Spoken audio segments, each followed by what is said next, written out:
Hi, this is The Greatest Story Ever Played. I'm Dan. I'm Jordan. And today we're going to be talking about Life is Strange True Colors. Yep, so we're talking about Life is Strange True Colors. So a bold new era of the award-winning Life is Strange begins with an all-new, playable lead character and a thrilling mystery to solve. Alex Chen has long suppressed her quote-unquote curse, the supernatural ability to experience, absorb, and manipulate the strong emotions of others, which she sees as blazing colored auras. When her brother dies in a so-called accident, Alex must embrace her volatile power to find the truth and uncover the dark secrets buried by a small town. This is produced or is developed by Deck 9 Games, and they are the same studio that developed Life is Strange Before the Storm. So the prequel second game of the first game. Yes, yeah, exactly. And also, from my understanding, what I've read is Square Enix has essentially passed off Life is Strange property to Deck 9 from now on. So Don't Nod, who did the OG and Life is Strange 2, aren't doing Life is Strange games anymore, as far as it looks. And so if there are Life is Strange games after this, it will continue to be Deck 9. So this might set the stage for what the future could be, I guess. Yep. And yeah, we'll get into thoughts about that, I guess. But yeah, not a bad situation to be in. No, definitely not. So before we dig into the episode itself, we did want to go over some non-spoiler thoughts about the game. Yeah, just some things we think about it that, don't reveal any plot points or anything like that, but may give you an idea of if you want to buy this game or, if you want to play it before listening to the rest of the show, whatever, that kind of thing. So we're going to run over a couple of those, and then we'll jump into kind of our full-blown spoiler recap that we do. So one non-spoiler thought I wanted to start off with is I thought the music felt a bit less a part of this one than the other three games. And not that the music wasn't good. I've been listening to the soundtrack the past couple weeks since I played. I like the music. I think it's good.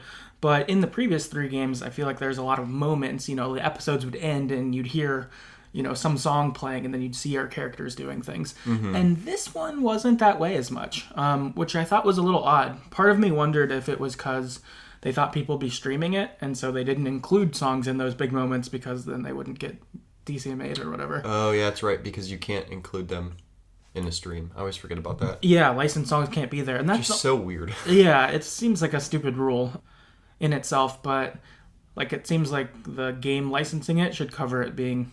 You would assume so. Yeah, it should be. But, so there wasn't the, obstacles or Spanish Sahara or no care moments, of the music being used in that specific way. Music was used, but I felt like a lot of times it was in those moments where you would, sit down and you'd look at something and then you'd have a song while you're, looking at good scenery. Those, moments of calm or whatever. So I thought they used the music a little differently, which was a little odd. Yeah, I agree. I don't think it, I don't know. I guess maybe it's a preference thing. I wish they would have done it how they did it in the past. But, I agree. It felt less important, less part of... It added less to the emotional scenes, I guess, than it has in previous games. Right. I don't think that made it less emotional, per se, but it definitely... I feel like it could have punched me more than it did, maybe. Yeah, I think that's how I would say too. It's not like it ruined the game or anything like that in any manner. More just that's a thing that the previous games felt kind of known for. Yeah. You have these, and instead they sort of changed it, which I thought was a little strange. Yep.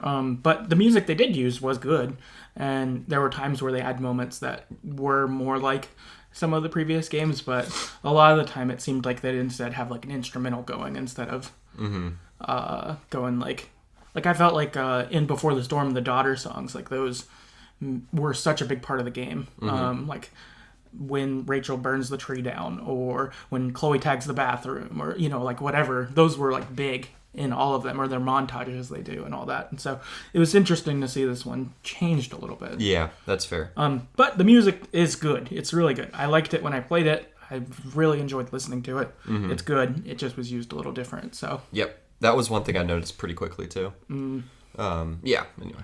But one thing that I thought was cool was the setting looks really good. The environment you play in looks really cool. The graphics are substantially better than they have been. I mean, it's next gen, so that helps a lot. But like it was a very good looking game, and then also just the scenery, the setting, the town you're in. I liked it a lot. So aside from just the graphics, the environment looked really pretty. Yeah. Which is partly due to graphics, but also partly just due to design.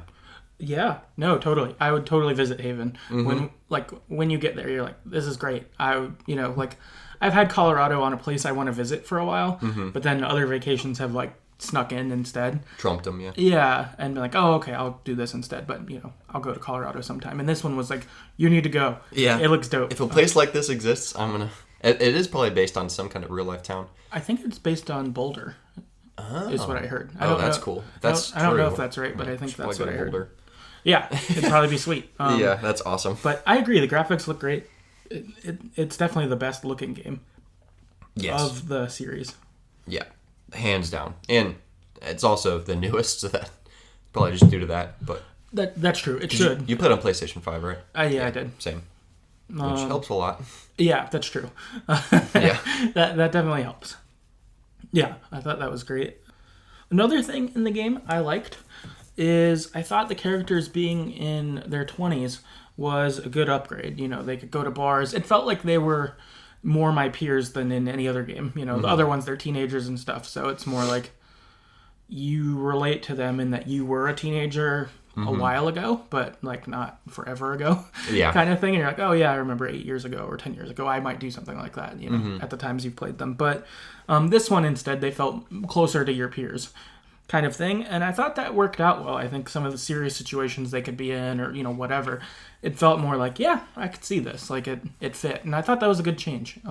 Yep. I did like that too. I didn't really think about, like, it felt so normal and natural that I didn't really think about, oh yeah, in the previous games they were all substantially younger, early to late high school, I guess, generally. But yeah, I think all the characters were at least 20s, or some were even older, but I guess the most important characters were 20s, mid-20s, maybe? Yeah, because it seemed like Alex was probably early 20s, and maybe some of your main ones, but yeah, it seemed like most people were probably in that like mid-20s, maybe early 30s if they were a little older, but yeah, probably mid-20s. Yeah, which I don't know, that was cool. Yeah, everyone was at least 21. Yeah, right. That's for sure. Yeah, right. It never comes up with not being 21. Yeah. I think related to characters, I think to me it felt like there was less characters than even in the first game, definitely the second game. And then before the storm, comparable, I guess, because it was just mostly Rachel and Chloe. But I kind of like that. It felt like they got to flush out the characters more. So each one felt more important. Like they had their own contribution to the plot that was necessary. Even the ones that you don't see that much still felt like, oh, you're part of this small town, and like you do this, and like that's somewhat related to this story going forward, which I liked a lot. And maybe I'm just thinking about Life is Strange 2 specifically, where there was a lot more characters, and I think they got this right. Right, yeah, because, and especially Life is Strange 2, I guess, since that's the most recent one we played, those characters were around for an episode or two. Yeah. Kind of thing. Versus here, you met your people super early, and then you were with them, and it was, I think, more like being in Arcadia Bay at the school, where it was like you had your smaller group of people you mostly knew, kind of thing. And I agree. I like that change, and I felt like each of the characters we did get to know were real people. They had real things going on, and you could engage with them, which is pretty cool. Yep. Another thing I would say about this game is this is my favorite Life is Strange game since the original. So I guess I'd put it in second place overall. But I think it's pretty close to the original. Like, I really love the original, and this one isn't like terribly far behind. Like, I think it was really good. I think like switching to one location from being on the road from the previous game, like that was a good change. I think it was good they did the adventure to try to go on the road and see what that would be like, but it does seem like an essence of this series being good is like a small location with a smaller set of characters. Yep. And that personality it brings and all of that. But I thought they, by and large, really nailed this. I wasn't really sure what we'd get or anything going in. Like, I was like, well, it's a Life is Strange game. I'm going to buy it. We'll talk about it. Yeah. Kind of thing. But, that's our thing. We like it. But I wasn't sure what we'd exactly get. And I feel like they really delivered here. And definitely have, like, positive hopes for the future stuff they want to do. Yeah, that's a good point. So you'd put this up above Before the Storm? Mm-hmm. Okay. Yeah, it's just so hard for me. Like, I think Max and Chloe just makes it... I think just puts the first game in a whole different category. And then, as a result, Before the Storm also, because it's connected to them to some extent. But I do think, as far as gameplay, story, character development, all that shit, it's definitely up there. I haven't had enough time to think about if I like it more than... I definitely like it more than this Life is Strange 2. Yeah. Which isn't a bad game, but... Yeah, I agree. This small setting, one location, fleshing out characters. I think they got back to, like, Life is Strange roots more. Like the first game, where they have... yeah. It's just... I think they got back to the roots there. So if you like the first game a lot, didn't really like the second one as much, this game is...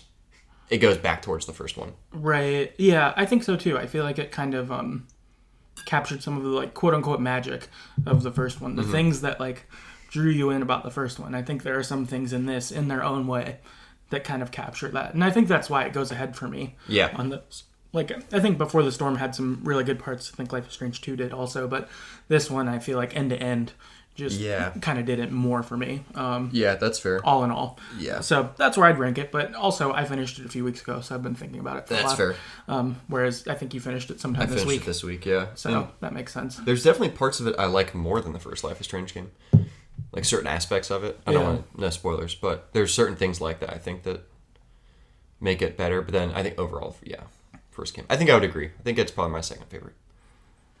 At least right now. If you held a gun to my head, I'd say that. Nice. Yeah. Yep. I'm just going to go again. Mm-hmm. It felt shorter to me, too, than other Life is Strange games. Or maybe I just know how to play them, so I went through it faster. Like, I feel like it was like 9-ish hours for me, maybe. Yeah. I forget how long the first one took. And I forget the second one. The second one felt longer to me. But I wonder if it's because it was episodic, and this one I just got to kind of play straight through. Yeah. Yeah, I think mine was around 10 hours, so not much longer than yours. Mm-hmm. I think you are right. I think that the previous ones went a little longer. Like, I don't feel like they were just 2 hours an episode before. I feel like they were a little bit more. Maybe like 2.5 or occasionally 3 or something like that. Yeah. So I do think it was a little bit shorter. Mm-hmm. I would agree. Yeah, which, hey, it's not bad. I'm not complaining here. Yeah. I feel like with mine being 10 hours, I didn't do everything, but I do feel like I did a lot. Like, there are some things I was looking at online, and I was like, oh, I didn't do that. Yeah, I think I missed a lot in the town. Yeah, but there weren't a ton of things I missed. Like, I did try to look at everything, because in definitely the first 2 games, I didn't see as much thing, because I felt like I went a little too quick. Yeah. In Life is Strange 2, I think I did better at lingering and trying to see everything. And so I really tried to do that here. And I think I did draw a decent job at it. There are some things I definitely saw afterwards that I missed. And I was like, shit, that would have been cool to do. But same with me. I think I definitely didn't look at everything. I think it's kind of one of those catch-22s where I like the story, so I wanted it to progress to see what happened. And in doing so, I kind of didn't explore everything, so I just want to know what's going to happen. Right. So I kind of screwed myself. But, yeah. No, yeah, that's fair. That is kind of a catch-22 of, like, I want to keep going, but also, like, there's these little pieces that you can get that are cool. So, yeah, I do think it was a little shorter, even trying to do it all. I'm sure if you did every single thing, it would still probably be shorter than the other games, I would think. And I bet if you were going fast... Like, I imagine I explored a little more than you, but you still explored some. Yep. I bet if you just tried to blaze it, I bet it could be like 8 hours or something. Yeah. I would wonder. Yeah. Which then that would definitely... I mean, I guess if you blaze things, then of course it'll be shorter. But, like, I do think overall, though, it was shorter. Yeah. And I don't know. I would have preferred a little more. I think there are some things that if they were beefed up a little more, that would have been cool. And I would have taken that extra interaction. Yep. I have some more thoughts about that at the end. I don't want to spoil anything, but... Cool. Yeah, could have been longer. It was a good amount of time. Just with how good the story was, I wish there was more to do, more to grasp onto. Yeah, totally. I get that. My final thought is about kind of your price progression for this game, because yeah. I think it's sort of notable. I've seen people talk about it online, but so the base game for this is $60, which is, you know, kind of your standard AAA game price. Yep. At this point. And if you went and bought the Ultimate Edition, that was $80, which is what I did. That came with the Wavelength Steph DLC that's coming out later this week. And then also the Life is Strange and Before the Storm remasters in it. So $80 for me is the most I've ever spent on a video game. Yeah. For sure. Yep. I don't normally buy games right when they release, but this was one I was going to, and I was going to get the DLC, so I thought I might as well go for the Ultimate, spend $80. I did that. That's cool. But I think when you bring in the perspective of the other Life is Strange games and their prices, I don't know. I think it's worthy of a discussion. So the original Life is Strange, that came out, 2015 or something, and it was $25. And more or less the model then seemed to be $5 an episode. I think Before the Storm was roughly in that area too. I think it ended up being around $25 for 4 episodes. Okay. Sort of thing. Life is Strange 2 came out though, 2018, I think, was when that first one came. Wow. Fall 2018. Yeah, okay. And it was $40. So it was like, okay, it's $8 an episode now. It's moved up. Sure, I remember when we had that, we were like, that's a little much, but like, or, you know, you felt the cost inflation or whatever. And so then to have it go up again for $60, I think that some people are like, that's kind of a lot. And I don't know. I think there's a lot of debate you could do on either way. I guess to me, the biggest thing I was thinking is if the people that work at Deck 9, if $60 makes their work life reasonable, I'm going to pay $60, 100%. Yep. Have zero issue with that. If it makes making their job easier and they're not crunched all the time or, whatever, cool. And make like reasonable money for doing their job, like something that's fine. 100%, I'll pay $60, no questions asked, no issue at all. If it just makes some guy at Square Enix more money, fuck you. Yeah, fuck that. This game should be $40 in that case. Yeah. And again, I don't think that quantity of time like makes a game more worth the money. Just because your game is 50 hours, if those 50 hours aren't all good, it doesn't mean that it's worth. If half of it's walking, like. Yeah. If it's just a bunch of boring fetch quest or something, that doesn't make it worth it. And I think that. I don't know, there's all sorts of 10 or 12 hour games that people would pay $60 for and not mind. I think the Uncharted games are probably around that price or they are that price and they're probably around that length. Okay. And I don't think people would say this game's too short for $60. Yeah. So I think Life is Strange is fine to be in that mode. I think it does probably need to be a little beefed, a little bigger to cause for that price point to like be solid. Because if you did finish it in like 8 hours or 9 hours like you, I could understand being like, 60 was maybe a bit much. If it was 40, I wouldn't have thought about the price. Yeah. But 60 makes you think about it a little bit because it is putting itself among the other $60 games you'd buy. Yeah, it's just tough. So, and on one hand, you do. So with the first Life is Strange, I wouldn't call it a AAA. No. It was, I don't know what the term would be. Indie. It's straight up indie game. Yeah, I think this it would is be still more indie feel, but this is a mainstream series at this point. So, unfortunately, you pay more money for a mainstream. It's just how it works. Right. And I'm not saying I agree with that. That's how things go. So, in some ways, like, sure, you're going to have to pay more for something that's more popular. Just how economy works, whatever. But, on the other hand, I think that you're also paying $60 for, like, the length isn't there. And I agree, it would have been nice if there's, an hour or two more, or whatever they would have put in. Would have been cool. But you're also paying for a really good story that you get to experience. And in some ways, I think the experience, like, continues. Because you think about it, you feel it. Yep. It, like, especially with the first game. I remember, listening to songs, I'm like, oh, fuck. Like, it makes me think or feel. And I played the game 5 years ago. Right. So things like that. You're also paying for that experience, which I think is probably worth $60. Yeah, 100%. I'm in no manner upset that I spent $60. Sounds like you're pissed. At all. I think more just an important discussion to engage on because I've seen that quite a bit online of varying people being like 60 was too much, blah blah blah. And I would say you are right. I think it is more on the AAA tier. Yeah. Is like, it's not Uncharted or Last of Us or something, but it's more in that conversation than I don't know, Night in the Woods or something like that. That game was, I don't know how much it cost at release, but probably $25, and that would make sense. Like God, After Party, who made that game? Night School Studio. And what was the first? An Oxenfree. Yeah. So those, again, good indie games, but I bet they're $25. I actually wonder if, what was, After Party? I wonder if that was even more than Oxenfree, because Oxenfree was pretty popular.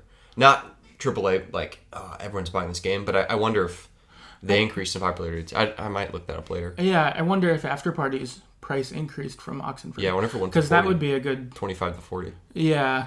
I don't feel like it was 40. Yeah, I don't remember. Again, that was, 4 years ago? 3 years ago? Yeah, it was a little while ago. I don't remember the price either. But... Yeah. All in all... Yeah. I guess the things I would say is it does feel like they're trying to put themselves in a AAA status. Mm-hmm. I think that's good. I think that's cool. I think that's good for the series. If this, again, also, if however much this game makes and the spin on it ensures that there's more of them, that's also worth it. Yep. So if it's profitable, they're going to keep making them. Yeah, they're going to keep making them. It'll keep Deck 9 going. I guess my main thing I would want in that is people at Deck 9 to have good working lives. Yes. And if this allows for that, that is my top priority. If it doesn't, then it just makes a guy at Square Enix more money. Yeah. I'm not into that. I agree completely. That's kind of a line in the sand for me. Is like, if you're just trying to cash off this, right? And you're treating your devs like dog shit, or you're just treating them okay. I don't know. I feel the devs should be rewarded for making really good games. The writers should be rewarded for writing really good narrative, right? And they should get more. If they made 50% of $25, they should make 50% of $60. Like, that's just right. Yeah, how it should go. They shouldn't still make 50% of $25. Right. And if they are, they should strike. No, right. Yeah. They should be compensated accordingly. Yeah, I would agree with that. And I do think also, I guess, if still hearing all of this and you're not sure you want to spend $60, that's fine. I get that. I guess the other side of that is single player games go on sale pretty fast. Yeah. I wouldn't be surprised if Christmas time. If Christmas time this is 40. Yeah. And I wouldn't be surprised if in a year it's 20. Like that's just how that goes. Yep. I think for me too, I guess another good thing about this is we paying bigger upfront now. I also am ready to pay bigger upfront next time. The way that I operate a lot is I tend to buy games on sale. That's like what I do. But then if I like the series, I'm going to pay full price the next time around if I want to, to support it, because, I didn't support it really fully the last time around, mostly supported it by talking about it on the podcast. Yeah. More PR. Which is good. Yeah. PR, that matters, but... But you give us free games, what the hell? Should have gotten a free game. That would have been cool. Maybe next time. If Deck 9, if you want to give us the next one for free. We'll bug them. Or we'll sabotage their game by saying it sucks and lying. But, yeah, I thought that was kind of a worthy discussion, though, before we get into the game, because I know I've seen it around a little bit. Yeah, that's definitely fair. Cool. Okay. I think that wraps our non-spoiler section. And now we're going to move towards our recap. So spoilers from here on. If you don't want spoilers, go leave, come back, all that stuff. But from here on, we're going to spoil it, going through the story, our decisions.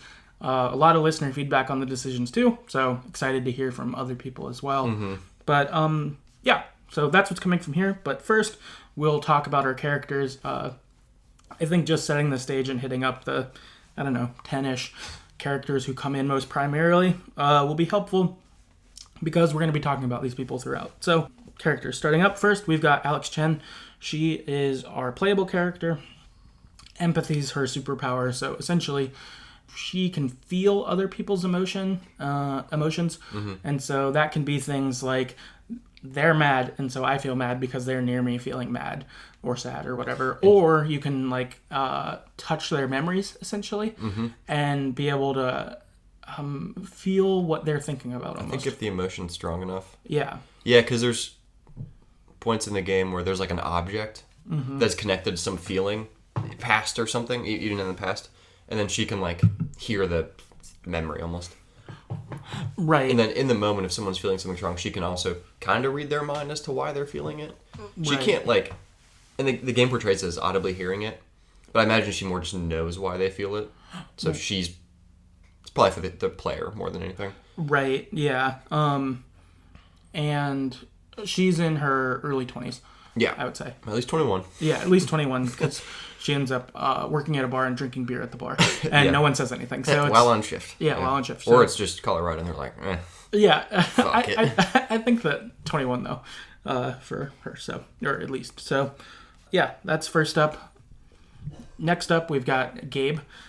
Chen, that's Alex's brother, who she's estranged from. And so that's sort of what catapults the game, which I think we'll talk about more. But she ends up coming to visit Gabe and kind of reunite with him, that they've been separated. And he's the older brother, so I don't know. He's probably like 25 or 28 or something. He's 4 years older. Okay. Yeah, 4 years older. Cool. I can get the next couple if you want. Yeah, do it. Yeah, we got Ryan Lucan. He's Gabe's best friend. He's a park ranger. He's similar age, pretty cool guy, burly, likes to wear flannels and has a beard. Yep. Very park rangery. Yeah, very Colorado. Yep, my guy. We got Steph Gingrich. She's Gabe's best friend. She works at the record store and also runs like the town radio station, which is pretty cool. And also know her from Before the Storm, that she was at Blackwell and was one of Chloe's friends who played D&D with her. Oh, that's right. Did you not realize I that? didn't realize Oh that my until God. just now. Holy shit. She looked really familiar. It's like, who? That's so funny. Oh, man, yeah, I didn't. Okay. Again, it's been a long time since I played. Before the Storm. Yeah. Yeah. Oh, dude, you're right. Yeah. She wears that hat and has the hat. Yep. Yeah. So very cool that she came back. Was great that she was back for this game. And a main character. And a main character, yeah. She had a huge role in this game. Oh, yeah. She was more side in the last one. Then we've got Charlotte Harmon. She's Gabe's girlfriend. She also owns a pot dispensary. Yeah. Very Colorado. Yeah, very Colorado again.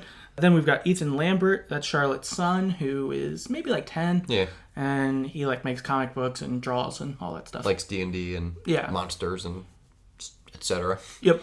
Yeah.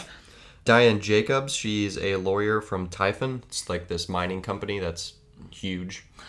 Yeah. And is she a lawyer? Yeah, I think so. Okay. I believe she works for them. I couldn't tell if she was just some like admin person, but I think you're probably right. Yeah, I think she's a lawyer for them. Okay.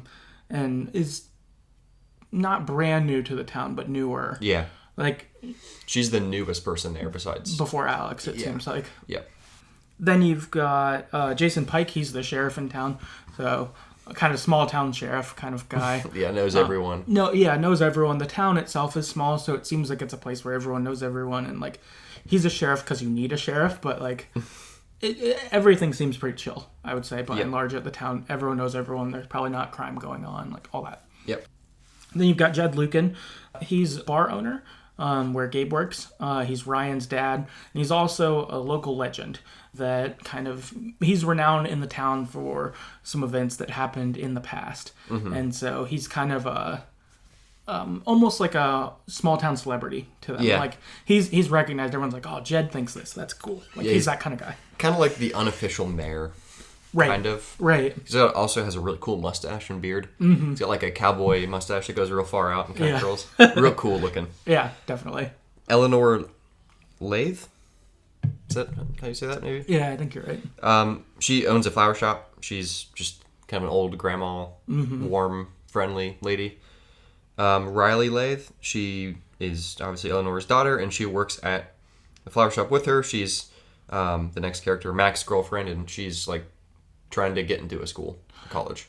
Right. It seems like if she's not a senior in high school, she might be in college age, but maybe is trying to go out of state. So that made me think, like, just with the ages of how things worked, that maybe she's doing like community college or online college right now, but is thinking about going to like a bigger school. Yeah. And because when we meet her in a minute, she's applying to a school, but because of the ages, that made me think she's maybe doing some schooling now and now wants to, like, go to the University of Colorado or like somewhere bigger that won't keep her at home. Kind of thing. Yeah. As you said, then we've got Mac Lawden. He's Riley's boyfriend. He also works at Typhon. Also, Typhon is kind of the main economy of this town. Yeah, they employ the most people. Yeah. Besides people that own random stores and stuff. Right. So a lot of the characters we know work for different places that aren't owned by Typhon, but like Typhon itself, I think is the thing that keeps the town afloat because a lot of the people that work there work for Typhon, kind of thing. And then last up, we've got Reginald McAllister III, a.k.a. Ducky. He's an old man, and he's a longtime resident of Haven. I think him and Jed are close and go back a long time, and he's a nice guy. Yeah. And I liked him as a side character. Yeah, he reminded me of like a southern guy. Like, not a shitty southern plantation owner, Sure. but like a southern guy. I don't know how to describe him. Real well-spoken. Yeah. Seems like he would wear suits if he could and all that kind of stuff.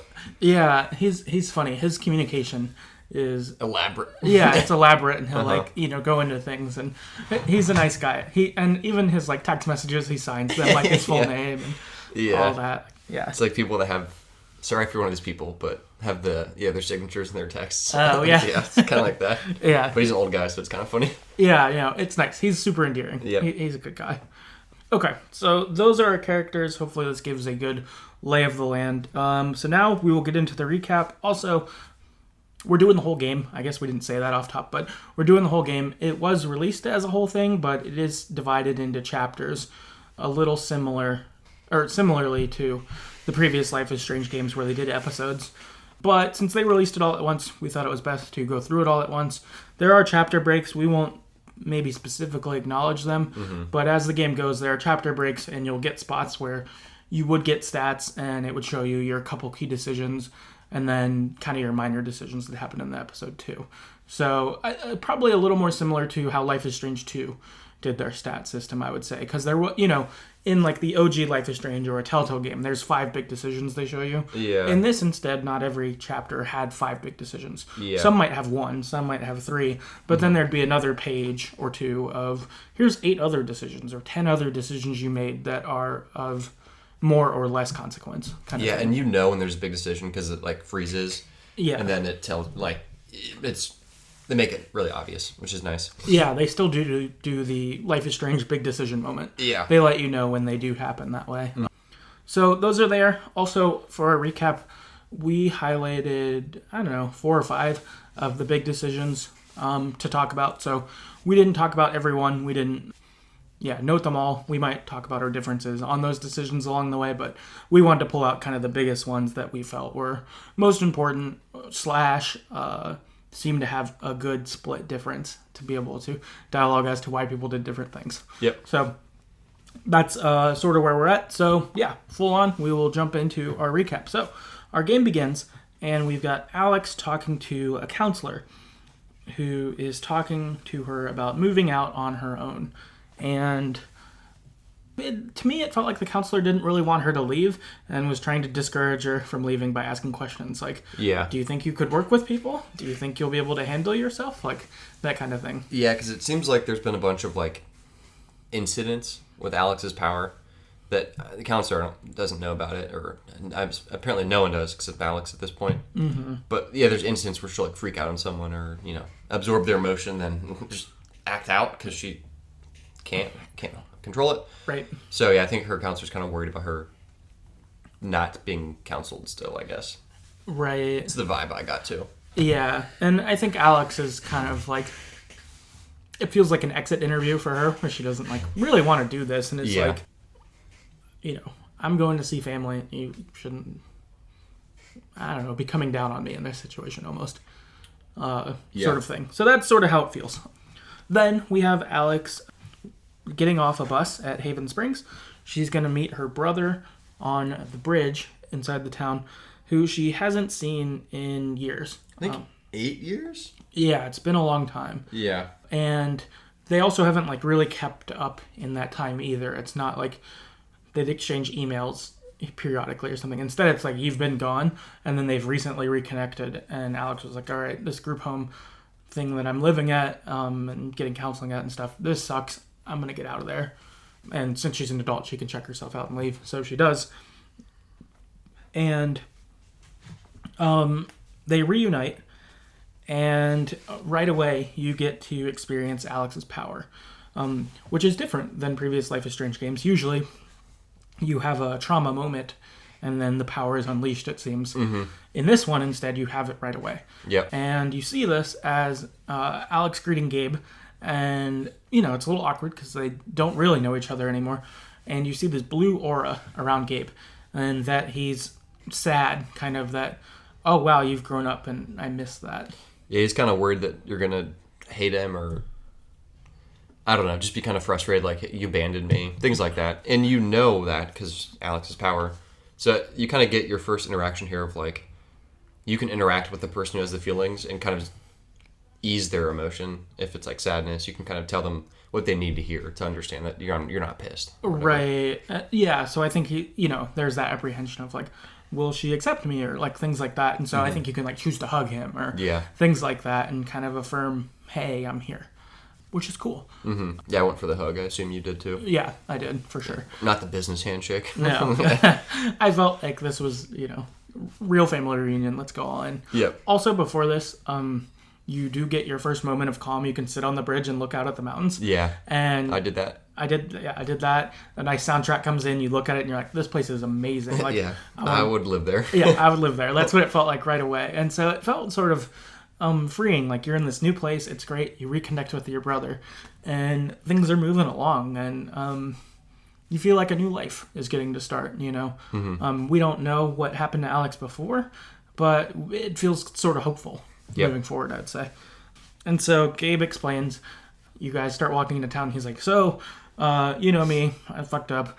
I said something dumb, and I gotta apologize to my girlfriend. So we gotta stop at this flower shop because I gotta get some stuff for her. You're like, okay, Gabe. And it already feels like you're in that moment. You're like, all right, this is silly. Mm-hmm. And inside the flower shop, you meet Riley. She's working the counter there. She's also nervous because she's trying to write this essay to get into a college. Mm-hmm. And Gabe has been giving her advice on it.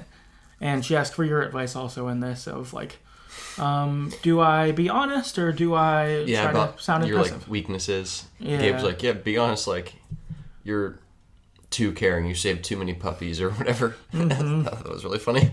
Yeah, it was silly. Yeah. And you see that they have a good friendship, and Gabe is being cool, trying to help her. You try to give some advice as well. Gabe gets the flowers, and you head off. Gabe goes to his girlfriend's house to apologize to her. He's like, hey, it might be a while, so, you could wait out here or wander around, whatever. I'll find you. And so you're like, okay, cool. And Ethan shows up, who is Charlotte's son, and she's like, oh, yeah, this will probably be a while. Gabe always gets in trouble and then they have to talk, kind of thing. And you're like, oh, okay. Yeah. It's funny. I'm like, all right, so Gabe's kind of being a dad here. This is funny. Yeah, it's silly. And Ethan is in no manner negative about it. He's more poking fun at it. Mm-hmm. And so then you start talking to him. You end up getting to bond with him about comic books. You, like, talk casually about them for a minute, and he's like, actually, I drew one.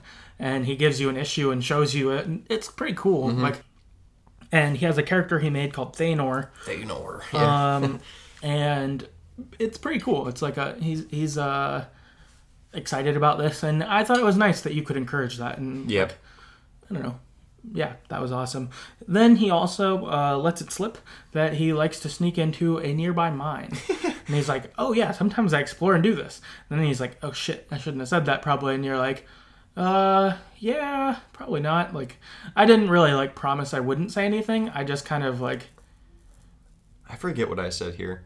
I just was kind of like, you probably shouldn't do that or something, or be safer. Yeah, because does it give you 3 options? I think. I don't remember what I said. None of them were, like, harsh, but none of them were quite accepting either, I don't think. Yeah. So, you have that talk, and then you decide, all right, well, cool seeing you, Ethan. I'm going to go explore the town. It's my first day. So you wander into the record store nearby, and while you're looking around, you see that there is a radio station inside of the record store. Mm-hmm. You've got Steph in there jamming, playing tunes, and all that, and she ends up holding 2 records up to you through the glass and is like, which one should I play? And you pick one, and then she'll be like, this record, courtesy of some chick. Yeah. You're like, all right, this is cool. Like, I'll take it. Yeah, Colorado's fun. Then you end up meeting Ryan inside, and he figures out who you are. He's like, oh, you're Alex. Gabe's been talking about you so much. And you're like, yeah. Also, through this time, you have seen that Alex is kind of shy or maybe has some anxiety around people. Which you don't know what her past is at this point, but it does seem like it's been challenging. Mm-hmm. And so I think she's slow to trust people and stuff like that. Yep. But you do bond with Ryan a little bit.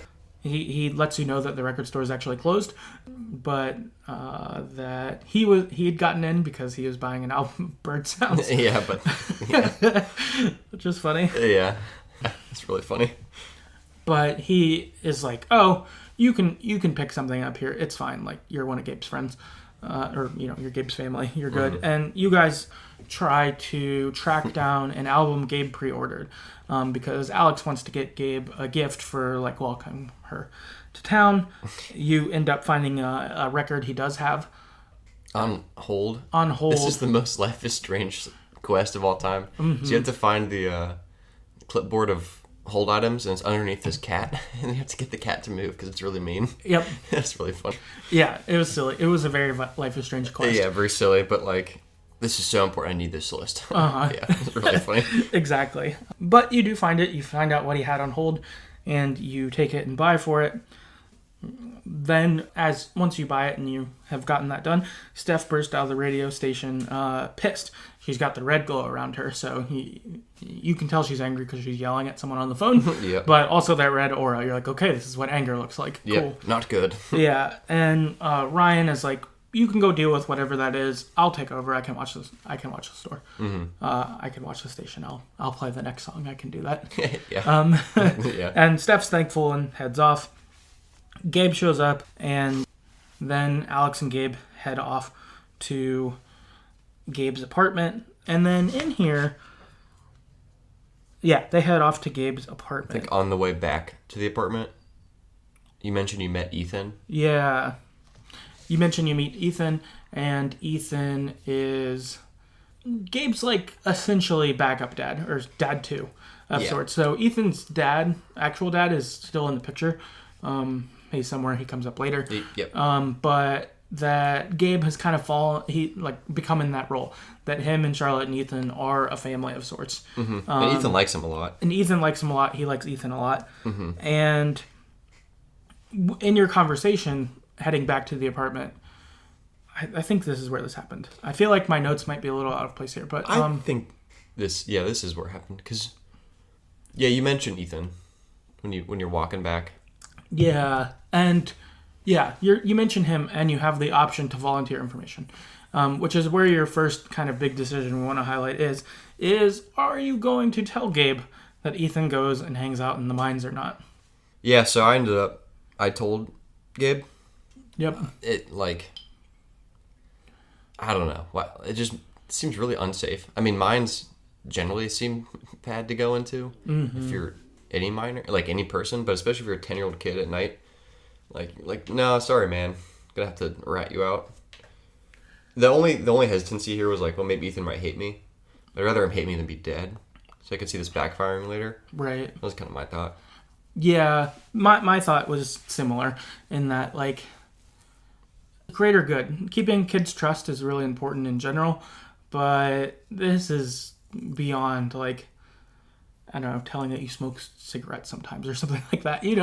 Like, playing in a mine is super dangerous. Like, you could die, kind of thing. Yeah. Like, and no one would know where you are, kind of thing. Yeah. So I was like, I should share this information, and like, Gabe can use it as he will, sort of thing. But I feel like I will have done my part. So, yeah, I did the same thing. I shared.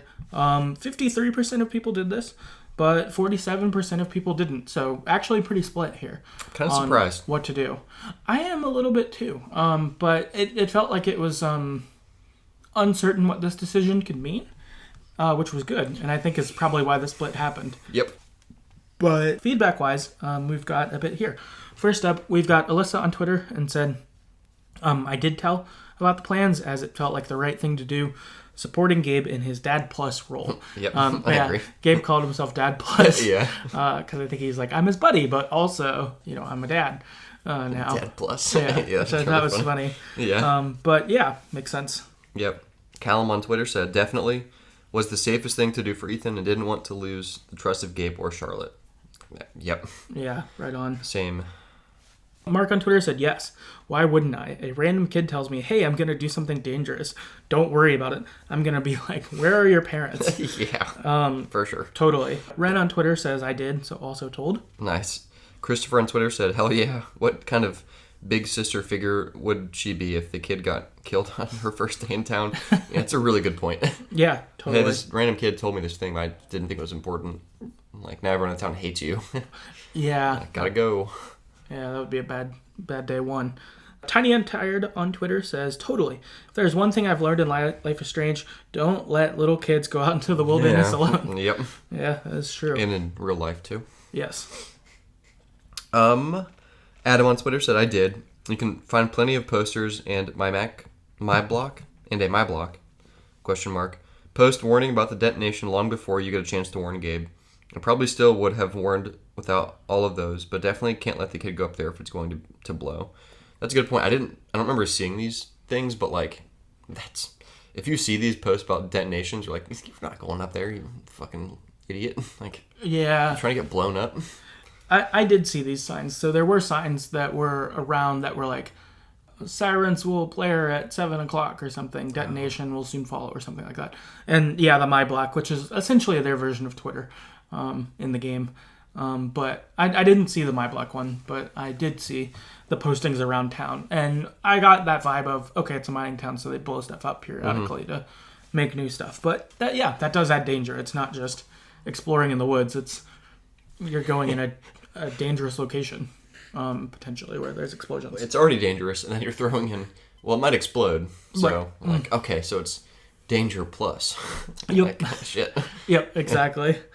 Games and Grocery on Twitter said, I sure as heckin' didn't even question telling. Yeah. Justin on Twitter said, nope, so didn't tell. Then Laura on Twitter said, of course, yes. Mixture on Reddit said, didn't tell Ethan's plans because I didn't want him to hate Alex. Which, fair. Yeah, I can see that. Yeah, M3 on Reddit said, I did. And then Izzy on Reddit said, I did tell Ethan about Gabe's plans. If I were a parent, I'd want to know. Yeah, of course. Yeah, definitely. That would be, you would want to know if your kid's doing something dangerous. Especially that dangerous. Yeah, totally. Yeah. Funkcase on Reddit said, I told Gabe about Ethan's plan. I like exploring, but I also noticed all these notices about an explosion. I know mines are a bit more dangerous than standard forms of exploring anyway. Yeah. Yeah, totally. Definitely more dangerous, like we said, even if there wasn't an explosion. It's still, mines could collapse or something. So. Yeah, for sure. Luke Hale on Reddit said, I told Gabe about Ethan's plans. I decided from this choice that I was going to be honest with everyone.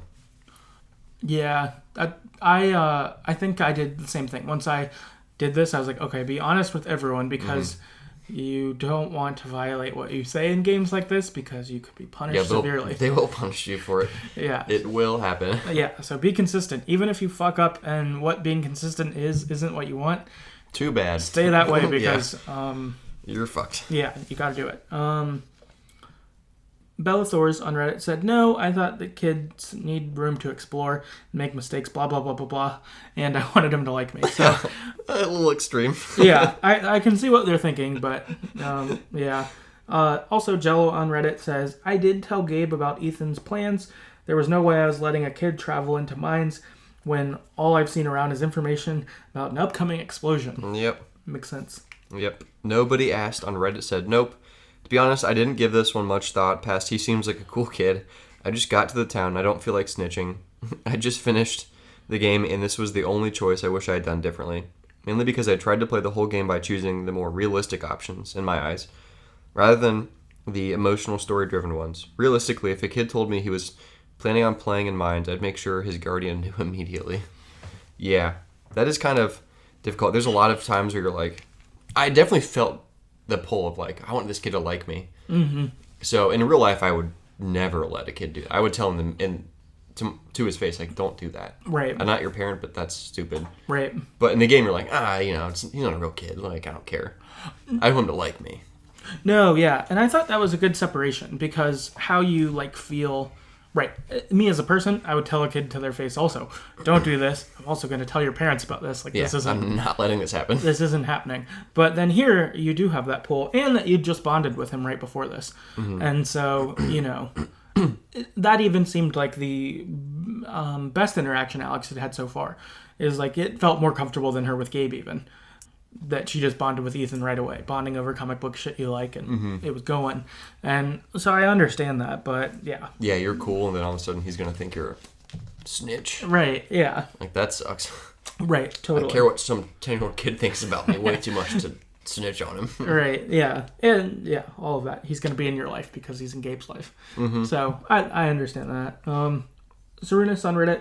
I did. Ethan's a kid. Growing up, always being the oldest, having to babysit a lot of my family's kids, I've learned that if a child comes to you with something they want kept secret, it often means they feel like they can take advantage of your kindness because you're cool with them, even though you're older.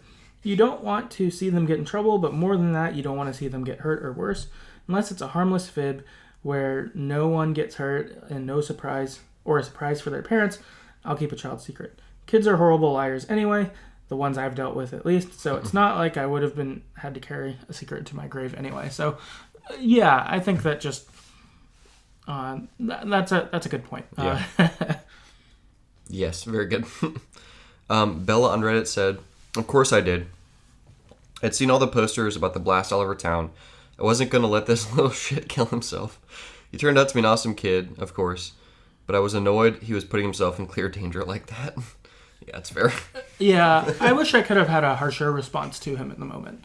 You know, like, instead you had to kind of play it cool when you were talking to him, but really, like, I would have rather said something like, don't do that, like I would in real life.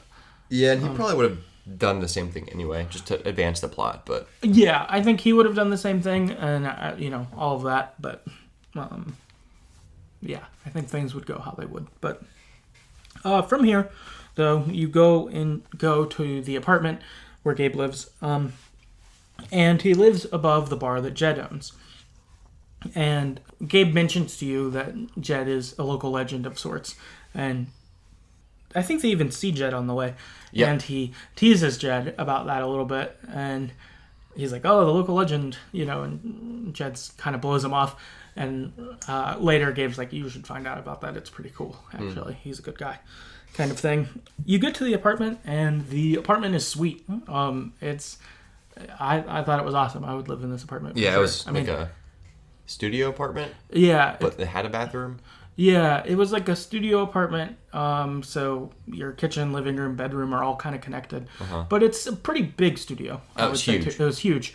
It has a bathroom somewhere else, but then also you have a upstairs, like, giant balcony porch area with, like, flowers and stuff like that. But it's pretty dope. I would live here. Yeah, it looked sweet. I have a house that I like, but I would live in this smaller location. Better than both of our houses, for sure. Yeah, it was totally better, yep. For sure. I mean, I don't know if I'd want to live above a bar in general, but I think I would live above this bar in Haven, because the vibe is pretty different. Yeah, it's not like a loud bar fight bar. Yeah, it's where not they play like shitty music 24/7. Yeah, it's not like living above a bar on campus or something. Oh, God. Yeah. No, not at all like that. Yeah, this instead seemed pretty cool. But apartment's dope, and Gabe ends up saying, "It's yours. You can have it. I stay at Charlotte's a lot anyway. I'm just going to move in.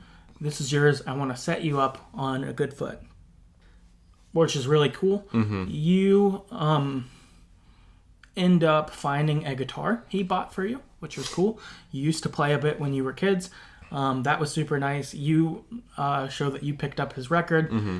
Good sibling bonding. You end up jamming out to the record that you bought, which was a Kings of Leon one that Gabe really liked, and you end up, like, doing air guitar together and, like, jumping around and having fun. Mm-hmm. And it felt like when it happened, I was like, I bet they did this a lot 10 years ago when they knew each other, and, getting to enjoy that again now. It was pretty nice. Mm-hmm. Yeah, very heartfelt. Yep. After your jam session, though, Mac shows up, pissed. He's really red, and he's confronting Gabe pretty harshly about Riley. He's like, "Why are you texting her? Why are you texting my girl? Why are you talking to her? Like, blah, blah, blah." Being an asshole, for sure. I don't know if there's any better way to say it. And Mac ends up beating the shit out of Gabe. He, like, starts punching him. He's like, "I'm going to teach you to talk to her," like that. Which is, Gabe's way bigger, so I feel like he just kind of took it. Yeah, I think Gabe just chose not to fight back. Yeah. Very much so. He just let himself get beat up while trying to talk. Yep. However, this moment is so emotional that Alex is hit by the blowback.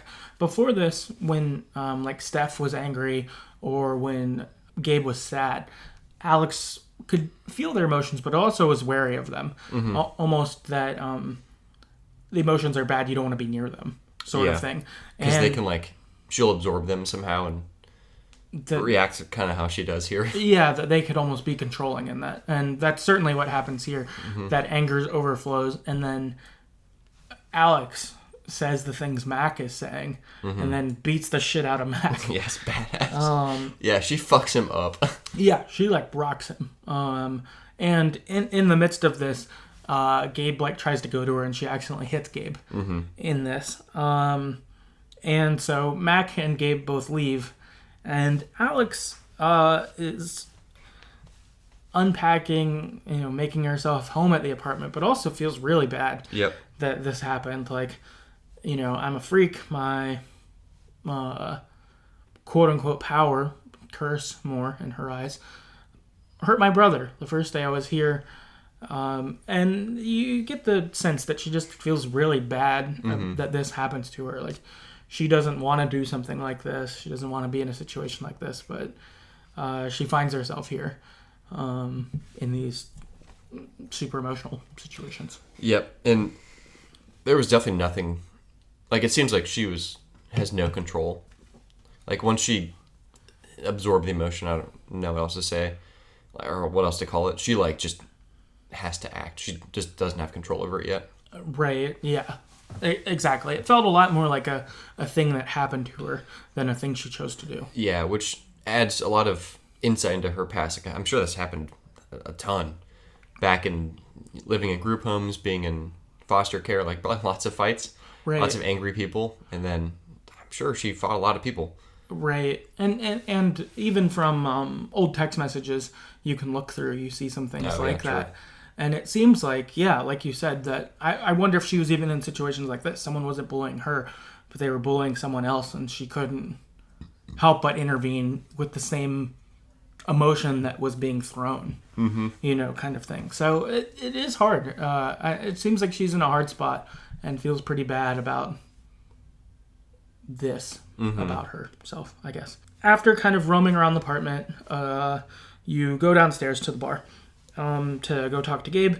However, when you get down there, Gabe and Ryan leave pretty quickly because the first aid kit at the bar isn't official enough, and Gabe needs a little more items. Okay. According to Ryan, even though his face is just kind of... Yeah. I think it was mostly to just get you to be on your own, but... For sure, but Ryan seems a little, I don't know, extra about about his, like, duties, safety duties, and... like, dude, come on, he got punched. He's fine. But yeah, Ryan's a really good dude, but yeah. That's true. I feel takes his job really seriously. Yeah, safety guys. Yeah. I could see that. That seems pretty fair. So first you talk with Charlotte briefly. Then after you talk with her for a moment, you talk to Jed, and Jed says that Gabe told me that you've worked a lot as a waitress, that you would be a good person to add to our staff, blah, blah, blah. And you can choose to be like, Gabe's full of shit, or not. Which I told the truth because I thought I should. Yeah, both. One option was like, be honest. The other one was kind of like, I didn't really. Like, it's not like you're like, oh yeah, I've done a lot. But you kind of sarcastically say like, yeah, that's what I did. Nice. That's awesome. He does. He kind of picks up on like, he knows. You don't have that much experience. Yeah. But he says, either way, that's cool. For me, thanks for being honest. For you, that's cool, whatever. Yeah. We'll trial you. I have a couple tables. Go see them. All of that. And so, first table, you go over and officially meet Steph. Steph was sitting at a table with Ryan. You end up playing a Guess the Song game. Was Ryan there? When? I think he was sitting with Steph, but then Ryan and Gabe went for the first date. Sorry, I wasn't sure if he was in your playthrough, was actually at the table still. Oh, no. Yeah, he was gone. He was gone, yeah. But I'm thinking he did sit with Steph before. I think they were hanging out. Yeah, Steph mentions like he bailed, and then you were like, well, he was helping Gabe with his face. And just like, oh, okay. Right. And so you play a Guess the Song game with her on the jukebox. There's, I don't know, 30 songs, 20 songs, something like that. Yeah. And you get to ask a series of questions to try to narrow down which song. You have 5 questions? Yeah. It was a pretty fun game. Pretty cool. It was fun. I didn't win, but I didn't either. But you get to ask various questions. The loser has to drink this like pickle vodka or something weird. It looked gross. It was like something from years ago that Gabe was trying to get rid of because no one ever bought it. Mm-hmm. It was like sour apple pickle. It was like a lime neon green, looked like I don't know, nuclear waste kind of. Yeah. Yeah, exactly. And so it was sort of the punishment shot. Mm-hmm. And so loser had to drink this. We had to drink it, bond with Steph a little bit. And they're like, okay, I should go check on my other tables. Then you go to Ducky and Diane. You meet them. They're getting dinner. They give you their orders. You get to know them a little bit. Welcome you to the town. All good. Mm-hmm. Then you go clean up another area of the bar. And Mac is there and wants to talk. And he basically is like, you gotta tell Riley that I didn't start this, that, it just kind of happened. I don't want her to break up with me kind of thing. Like, I'm scared of that. Bitch. She's gonna leave me. And you're kind of like, I don't know about that. I don't think I made any promises at all. Because I think I maybe said like, I'll see what I can do, but I didn't make any promises. Something sort of in the middle. Yeah, I forget. Because I forget the questions. Or like the conversation you can have. I think at one point, I think I said like, so you want me to lie for you? And he was like, no, like just let me do the talking. Sure. And then I think I said like, yeah, we'll see how it goes. Yeah. I think that's what mine more or less was. Something sort of vague of like, I'm not going to have your back, but I'm not going to like, try to fuck you over. Yeah, I'm not going to step in unless it's like, dude, fuck you. Which ends up being like that. So. Yeah, it ends up being like that. So then Riley comes and shows up pissed at Mac and is like, I heard you fought Gabe. What the fuck?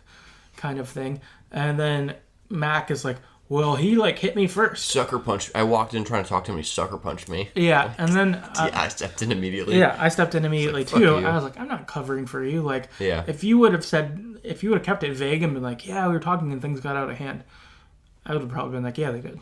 I could have dealt with that. Yeah. But instead, you like made Gabe the bad person. No way. Fuck you, Mac. So snitch on Mac. And Riley storms off and breaks up with him. Yep. And Mac is distraught. The first thing I thought of when I was watching this interaction, you've seen that like surprise Pikachu meme? Oh yeah. Like when you snitch on Mac, that's his face doesn't look like that exactly, but it kind of reminded me of that. It's like, what? Yeah, he is. Yeah, You're like, yeah, fuck you, Mac. He is surprised Pikachu. That was really He's funny. like, I thought this would work out. It's like, dude, you shouldn't have fucking lied like that. Like, yeah, or done this in the first place. Like, yeah, because Gabe would have talked to you. He was trying to. Yeah, I bet Gabe would have even maybe told you what he was doing. Yeah. Or redirected you back to Riley and been like, I'm helping her with something. Like, it's not anything bad. Yeah, go ask her talk to about your girlfriend, dude. Yeah, that could have happened, but instead he was just so fearful of losing her that he acted like an asshole and then lost her anyway. Yeah, caused his own worst fear. Right, yeah. Brought his own downfall. Yep. Then, after this, Pike shows up, asks about Gabe, makes it feign like you're in trouble for a second, and he's like, sorry, small-town sheriff, like, fucking around. Yeah, he starts laughing. He's like, let me buy you a shot. Yeah. And then your shift ends. Jed's happy. He'll hire you on. Is he happy with you? Yeah. Did you drink? Did you take a shot with the sheriff? I did all the drinking. I found Ducky's beer or hidden whiskey. Yep. And took a shot with him. So I probably had like 3 shots while I worked. Me too. Yeah. Did Jed say something about it? No. In my game, he was like, maybe drink less, but like, you did fine. That's funny. Maybe I didn't with Pike. Maybe that was the one I didn't have, but I had 2. Okay. Yeah, I had 3. I think. But yeah, that's a fair amount in like, what, half an hour? Yeah, probably a bit much for working. But yeah, he was like, you're good. You handled your stuff. I don't know if you could do that wrong. I did the cleaning right, or like I got the orders right for. You could probably do those wrong. Yeah, I bet you could get Ducky and Diane's order wrong. I bet there's no situation though where you don't get hired. Yeah, I think you're right. It seems like you'd have to. like you need a job in Yeah. the game, like for the plot to some extent progress. Yeah. Otherwise, you wouldn't live above the bar. Yeah, it does seem. Yeah, I think you're right. I don't think there's a way you could. I imagine maybe he could just be displeased with you, but Yeah. you probably is like, I'll do it for Gabe, but you got to get better. Yeah, Kind of thing. It's like, that would suck to hear. Yeah, that wouldn't be great. You'd feel bad for your brother sticking his neck out. So after work, you finish your shift. Gabe and Ryan come back, and you and Gabe go hang out on the patio above your apartment. I think you got to explore it before this, but hanging out on it now, it's super cool. Oh man, if I had that patio above my house, I would be 24/7 all the time. Yeah. Oh, that dude. would be the spot. I mean, I would take that with any scenery, but especially scenery, you get like the mountains and the sunset overlooking the town and the stream. Like it's fucking sweet. Yeah, God, man. it's really cool. Yeah, makes the Midwest look like dog shit. I don't know. It does. It does. I agree. I felt like I was very envious of that. Like, I was yeah. like, I want to go to Haven. Yeah, I we want to be should- here. Like, Too bad we live in Columbus, Ohio. yeah. Our best scenery is I don't even Grass. know. Some trees and grass. Yeah, we don't have a lot. A big backyard with trees and grass in it. But it's also Columbus, so don't really have those. Mm-hmm. Unless you're rich. Right. Yeah. So nothing great, but they have it great. They enjoy the Yes. scenery, crack some beers, hanging out. Really envious. Would want to be there. Would love to hang out on that porch. Oh, yeah. And in your conversation, you have the opportunity to tell Gabe about your powers or not, which I did. Yep. And Is this a big choice? I can't remember. I don't remember either. If it is, I feel like most people chose to do it, which I think is the right call. I think your other choice is you can talk about your past if you want, if you're afraid to reveal them. Actually, yeah, I don't think this is a big choice. Okay, it might be a I'm small going to one. look it up later, but really matter? Yeah, it doesn't overly matter. But I thought for me as my character it mattered. Because what Yeah. you have happen here is Gabe is super supportive Yep. of your powers. You know, at first he's like, "You've got a superpower?" Yeah. And He's like, tell me what I'm feeling. Yeah. And he's like, oh, fuck. Yeah. Kind of calls your bluff, but it's not really a bluff. right, yeah, he's like about it. And he's supportive right away. And you're like, no, it's a super curse. And he's like, no, you could do something good with this. Like, and I think what I like about this interaction, why I think it's the right choice and is big, is because Gabe gives you that reframing of your power. Yep. That you've only seen this as something that's shitty, like what happened with Mac. That's been your experience by and large with this power. But Gabe is like, well, couldn't you help people in those situations? Couldn't you calm down an angry person or make a sad person feel better or whatever? And I don't know. It's pretty cool. Yep. Very needed. Yeah. Like, it's a cool, like, she hasn't seen him in 8 years. First day here, tells him about her powers, explains a lot of things probably from the past, and then he's like, hell yeah. Yeah. So very good bonding, brother-sister reuniting moment. Yeah. Checks all the boxes. It does. Yeah, it's great. And your conversation ends up getting interrupted. Ryan shows up and tells you that Ethan is missing. And you're like, oh, he's at the mine. And Gabe's like, yeah, you're right. Like you told me earlier. And so you guys head off to the mine to try to find Ethan. While you're off looking for Ethan, Gabe is on the phone with Typhon. Or, well, you see that Gabe was on the phone. Yep.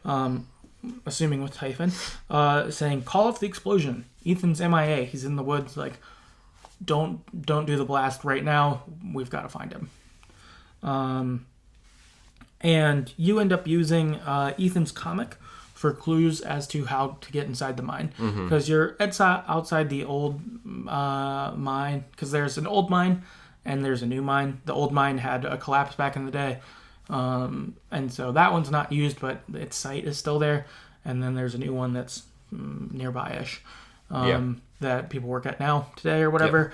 Yep. And in Ethan's comic, you recognize some different symbols within it are what the scenery looks like at the old mine. You're like, oh, maybe this could lead us through the mine. Pretty cool. Yeah. I would say creative by Ethan, and I can understand why he wants to go to the mine, because it is inspiration for making his comic. So I get that. But you end up using it to cross your way into the mine and able to get through the building and then to the other side and continue on and all that. You end up finding Ethan at the other side of this like gorge, I guess. And there's a big tree that's fallen as your sort of bridge. And Ethan's on the other side, and he's terrified. Yeah. He's like huddled in the ground. And he's like, they can't see me. Like he's freaking the hell out. So he's like dark blue. He's real scared, and our group is like, okay, how do we get him? Like, we've got to get him. And Alex ends up volunteering and is like, I'm the smallest, I can cross this log. And so Ryan has Gabe be like the weight, like in a like a pulley kind of situation, I guess, like a belayer. A belay, yep. Yeah. So Gabe has a rope tied around him, and he goes around like a tree nearby, and then Alex has the rope attached to her, and she'll cross across, which was good. They could do a safe version of this. Yep.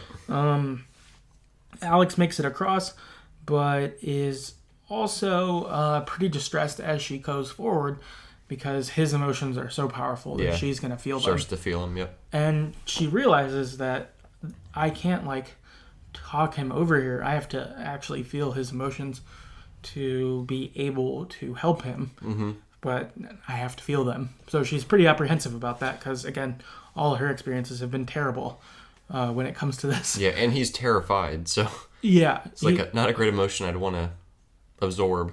Yeah, especially while trying to cross a log. Yeah, that's 8 inches wide, yeah, foot wide. Yeah, horrible.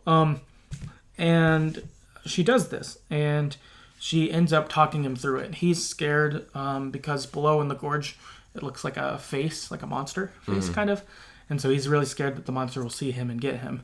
Yeah, so this is kind of your first example where she not only feels the feeling, but she sees life kind of through his eyes. Like, she sees the monster, too. And she's like, oh, fuck, yeah, I'm terrified of that. Yep. And then there's other examples of this, which we'll talk about. But, yeah, this was kind of cool. So it's not only emotion, but it's like, oh, I also see... So, like, I feel what you're feeling, but also I see why you're feeling it. So she understands, like, the whole thing, which is pretty cool. Yeah, and so that makes this really intense for her, too. Yeah. Like, her crossing that isn't as scary as it was right before this. It's more scary. Yeah. But they do manage to make it across. Everyone's safe. But then you hear the siren. The explosion goes off. Yeah. Fuck. Yeah. An avalanche comes. A big rock hits Gabe off of the gorge. He goes flying. Alex gets pulled with him. And Ryan runs out and cuts the rope off of you to lose Gabe because you're going to get pulled down too. And then he gets you and Ethan under part of a cliff that rocks aren't, where you're covered. Yep. Super intense. Yep. Holy shit. Real quick. Yeah, real quick. You lose Gabe. Fuck. And then we pick up, I think the next morning at the bar, and it's people saying goodbye. It's a wake. Yeah, wake. I was gonna say a eulogy, but I think that's the speech. Yeah, it's the speech. Are you googly? Yeah, googly. Yeah, the speech. And people in the town have gathered at the bar to say goodbye to Gabe. Super sad. You've lost Gabe already. And while you're there, Ryan gets pissed at the wake and says that this is Mac's fault because Mac is the communications guy for Typhon. We saw Gabe call him. Like, what the fuck, dude? Yeah. Mac's like, didn't get a call. Yeah, Max says nothing came through. And Alex has the option to kind of egg Ryan on or kind of counter, which I think I was like, we didn't actually hear the call. We just heard that he made it. Oh, I agreed with Ryan. I was like, dude, fuck you, Mac. Yeah, I was pissed at Mac, but I was like, I didn't actually hear it. I think at that point, too, you also see that he's scared. Like, his emotions scare him. Like, hey, you're hiding something. Right, so I'm going to egg you on. Right, yeah, you knew that he was hiding something. Right, good point. Then, amid this, too, Alex ends up just running up to her apartment. She can't take this. She can't deal with this right now. And Steph follows her to comfort her. And both of them are pretty sad yeah. about this thing. They both cared a lot about Gabe. And there's a moment where Steph is real sad, turns really blue, and like walks in the corner and won't engage. And this is where you get the items that you mentioned earlier, where you can look at items and get their memories. And so you look at different things around Gabe's apartment. Yeah, 'cause you like absorb Steph's sadness, and then you start seeing like the auras glow around different items. So you're kind of like, oh, this is tied to Right. her feelings somehow. Right. And so you absorb those and you go through and you find out a couple different moments that they had. But then the big one is a foosball game that they'd had. And there's a foosball game that they had in the past where Steph had come to Gabe and said, I'm moving out. I bought a bus ticket. I want to go on the road and do music stuff. Yeah. And Gabe says, if you beat me in foosball, you can go. But if I beat you, you need to stay. And Gabe obviously ended up winning because Steph is still here. Yep. And you end up, after kind of gaining all of these memories, I guess, figuring those out, you're like, do you want to play foosball? You foos? Foos? Yeah. Do you foos, bro? Yeah, do you foos, bro? And Steph's like, okay, I guess so. And so you start playing foosball, and at first you just crush Steph because she's really too sad to play, but did say yes because you asked. But then the next one, you're like, come on, you can't be that bad. And so she kind of is like, all right, fuck you, I'll beat you. And for me, Steph crushes me. Yeah, she beat me pretty handily. I don't remember the score, but it was like, yeah, I probably couldn't. I think it was stacked against me. Yeah, I think so. The way I took it was the first game was stacked for me, the second one was stacked for her. Then you have your kind of official game, tiebreaker. And in the middle of this, Steph employs distraction as a method. So there's one part where she's like, do you like girls or what? And so your option is yes, I like both, or I like dudes. I said I like girls here. I meant to say I like both, but her distraction worked, so I had to run with it because I wasn't sure if I was going to go for her or Ryan before this, but I said I like girls because I thought I would lean Steph anyway, and so then I stuck with that the rest of the way because, again, you don't lie in Life is Strange games. So I was like, all right, I said this, I have to run with it. So, which I was fine with, but that's what I did. I did both. Okay. For same reason. Yeah. I was still caught off guard. I was like, both. Yeah. But yeah, because I wasn't sure yet. But his Life is Strange, I was like, I'm probably going to go with Steph. Right. I also like Steph a lot. She's really cool. Yeah. Oh, yeah. Super cool. In this one, I think she ends up beating me still. She beat me too. Yeah. She was pretty good. I don't think I was great, but I think she was It's also great. a computer, so That's they're also programmed to win. That's true. But you end up having, all in all, good bonding, I would say, with Steph. And she ends up leaving and is glad that you, cheered her up and Feels better, for sure. Yeah, feels better. I think she was glad that you, she doesn't know that you did the emotion thing to her, but, is glad that you engaged her in that way, because I think she was pretty sad once you got up there, but I think this kind of made her feel a little better. Yep. Then Alex just kind of goes around the apartment thinking about Gabe, looking at his stuff. Jed ends up giving you the keys to the apartment and is like, you don't need to worry about rent. You can stay here as long as you need. We'll figure that out when you need to. So Jed, super supportive. Yep. Seems like a good dude. Yeah, and I feel like all in all, it felt like this was, this is obviously super shitty. But there was part that was like, maybe we'll get through this. It sort of felt that way to me of Yep. I can help their friends. I can help Gabe's friends. They can be my friends. We'll do this, and it could get better, almost. After this, I think next day maybe or something, you go around town for a little bit. First thing you do is you stop by Steph's record store, and she's got a plan. She wants to create a special LARP event for Ethan, that it's going to be a big Thanor LARP in the town, get a bunch of people involved. It'll be super cool. If you're not familiar with LARP, it's live action roleplay. Yes. You wear costumes and have... It's essentially like D&D or like a fantasy RPG, but you play it out kind of in real life. Yep. So kind of nerdy, but also kind of cool. Yeah, most of my LARP experience knowing about it has been from the movie Role Models. Yeah, I was going to say, me too. Which is a really funny movie, but yeah, it was funny. They kind of shit all over it. Yeah, they make fun of it a bit, but I thought it was still funny. They weren't totally shitty about it. Like, yeah. They still banded together for one of the characters in it, but... for McLovin. For McLovin, because it was important to him. Yep. But here, they gave you more of that other side, and I thought especially being meaningful for Ethan was pretty nice. And once you actually see the LARP, it's like, this is pretty cool, pretty elaborate. Like, yeah, they did a good job. Yeah, they did a great job. And, when we talk about that, we'll go further. It's pretty cool. Yeah, pretty funny, too. Yeah, it's great. I enjoyed that a lot. Yeah, me too. But she's planning this because Steph, Gabe, and Ethan had plans to go to Denver for a LARP event. And, since they didn't get to do that or aren't going to get to do that in the same way, let's do something special and make it especially special for him. Pretty cool. She has you fill out a character sheet as to what kind of character you will be. She also has you choose the villain. Steph has drawn up 2 villain ideas. They look both pretty sweet. Mm-hmm. Steph is clearly good at this stuff. Then, as we see later, is clearly good at this stuff. This is her jam. She's great. From here, after talking with Steph, you get this wrapped up. You're excited about her plan for Ethan.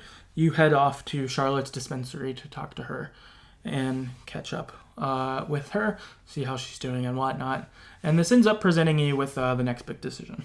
Yep. So at this point, you're like talking to her about kind of Gabe's death and Ethan and all the things, and she's shut down. But then there's a point where you kind of keep pushing to get her to talk, and she's like, basically, fuck off, and she's really, really pissed.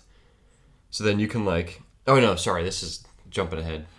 My bad. You're good. You talk to her about she has this contract with Typhon, just sign this and then we'll give you a bunch of money and you won't sue us, essentially. Right. That she's kind of fucked up over it because, Gabe's dead, but then Typhon's saying, if you sign this paperwork that you won't do any investigation, we'll give you a lot of money. Yeah, which is that's... And then I think in the dialogue you're you could say, doesn't that imply they're guilty? And she's like, yeah, probably. So you can encourage her to sign the contract, to take the money, or not to. So I said don't sign it. Mostly because I was still kind of pissed. I was like, fuck them.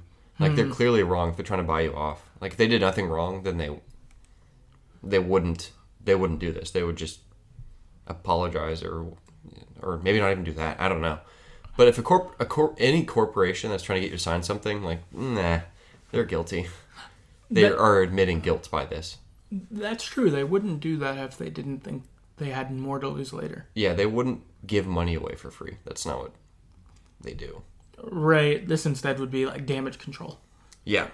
That's a good point. So I was one, fuck them. Two, they seem guilty. And then, another thought was well, I'm trying to figure out what happened. So if I do, we can sue them later and you can get way more money if that's what you need. Right. That was kind of my thought.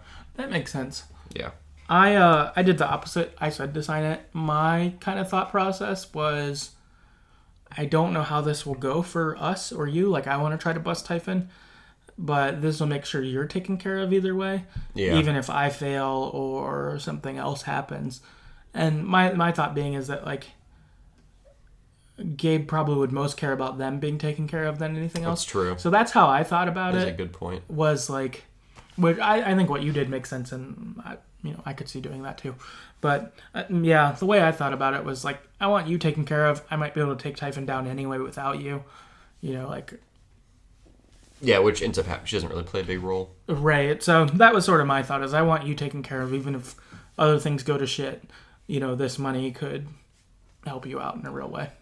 So yeah, and this one's pretty split. Yep. So 62% of people encouraged her not to take the money, and then 38% encouraged her to sign the contract to get the money. So it's a good decision. Yeah, definitely. People had some challenge over it for sure. Yeah. Or wait, it went either way. It wasn't easy. Derek on Twitter wrote in and said, Gabe would be okay with her taking the money. At this point, I knew some sort of corporate cover-up was going on, and Charlotte had no involvement. Take the money and let others bring the company down.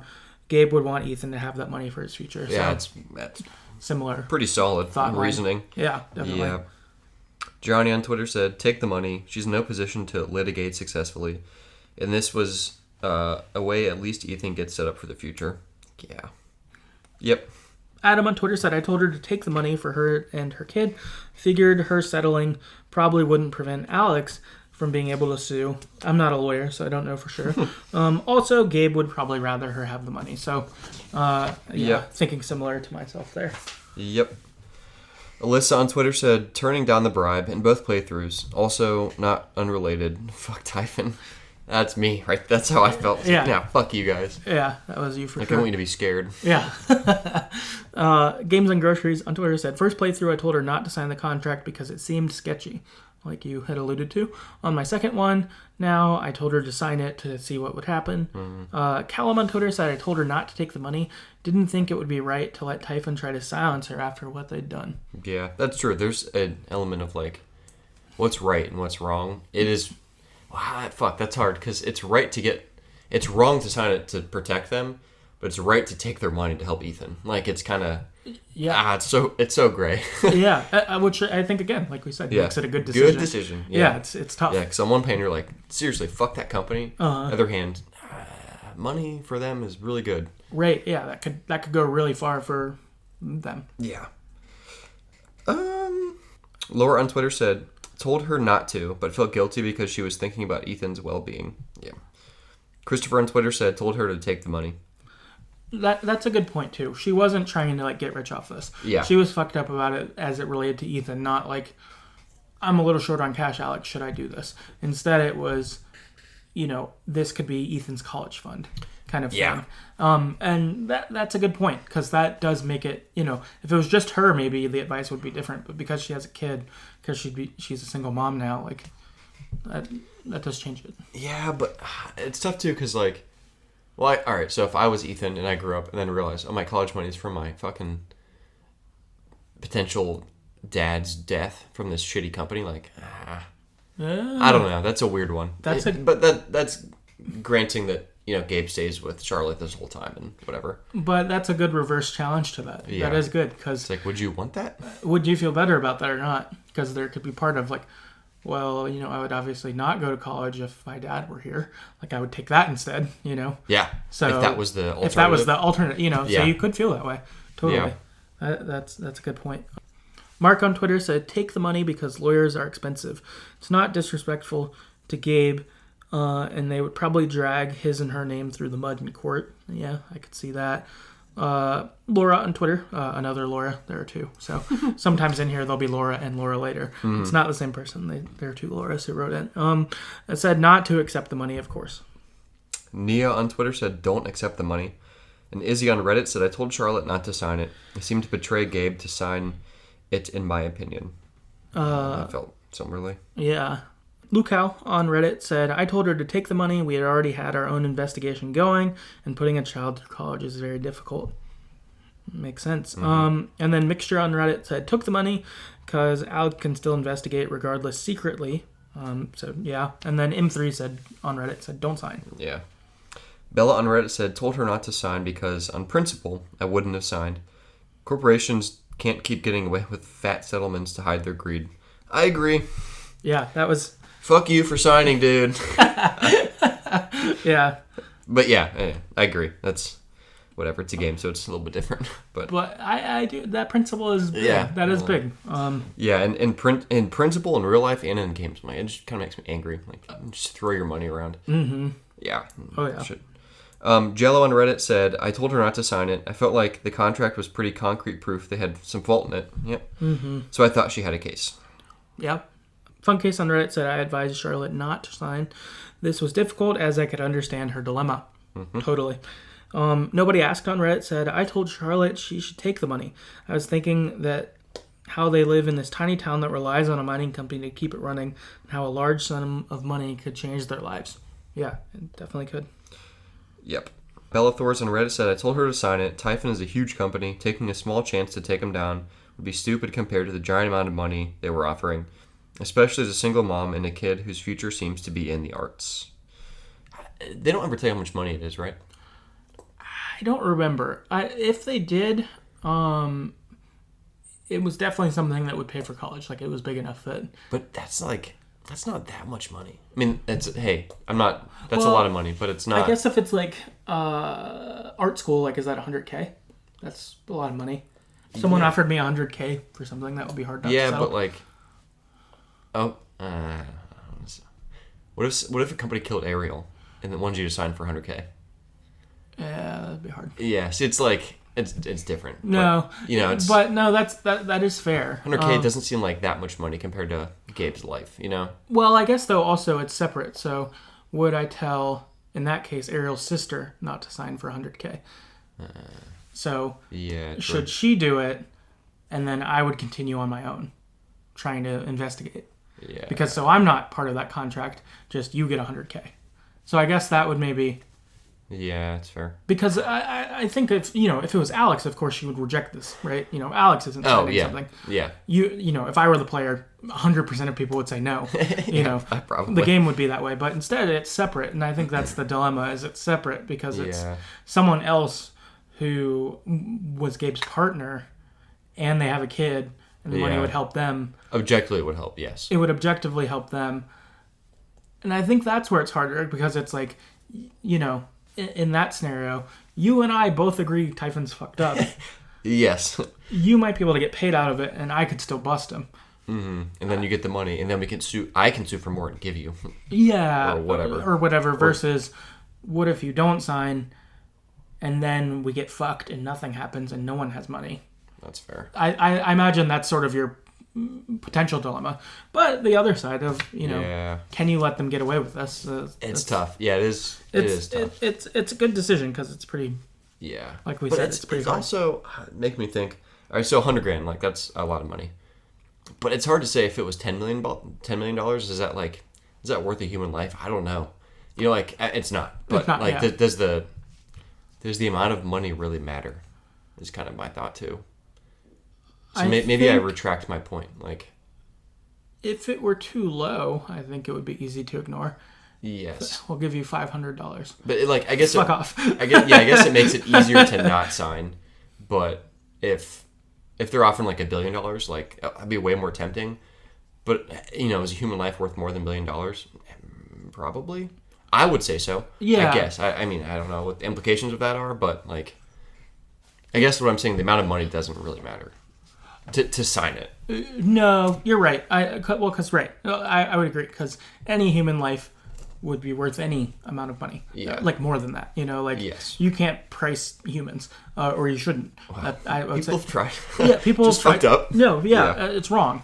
But you're right. You can't really, does $1 billion replace Gabe? Do 100 million? Is there a number where it does? Yeah. None of them do. Yeah. They're all bad. They all don't suffice. Is there a number where your life would be better enough that you would take your losses and leave? Maybe. Yeah, potentially. And in this case, to me, it felt like Charlotte was at that spot. Yeah. And so for me, I felt like I could say, you should go because it doesn't tie all of our hands; it only ties yours. Mm-hmm. So when you tell her to sign it, can you say like, I'm gonna keep investigating? I don't know if you tell her that, but I'm guessing you don't to protect her even, so that she can't. That's fair. Get in trouble later. But you just know, because it's clear Alex is doing an investigation. Yeah. From the interactions before this and maybe text with Ryan and Steph is you're going to take Typhon down together. Yeah. And so if Charlotte's just not a part of that, but also could be taken care of, but I don't know. I think, but like you and other have said, I definitely can see, fuck you, Typhon. Don't get involved with them. You got to take them down. This shows that they're bad. Yeah. And I will take them down separately.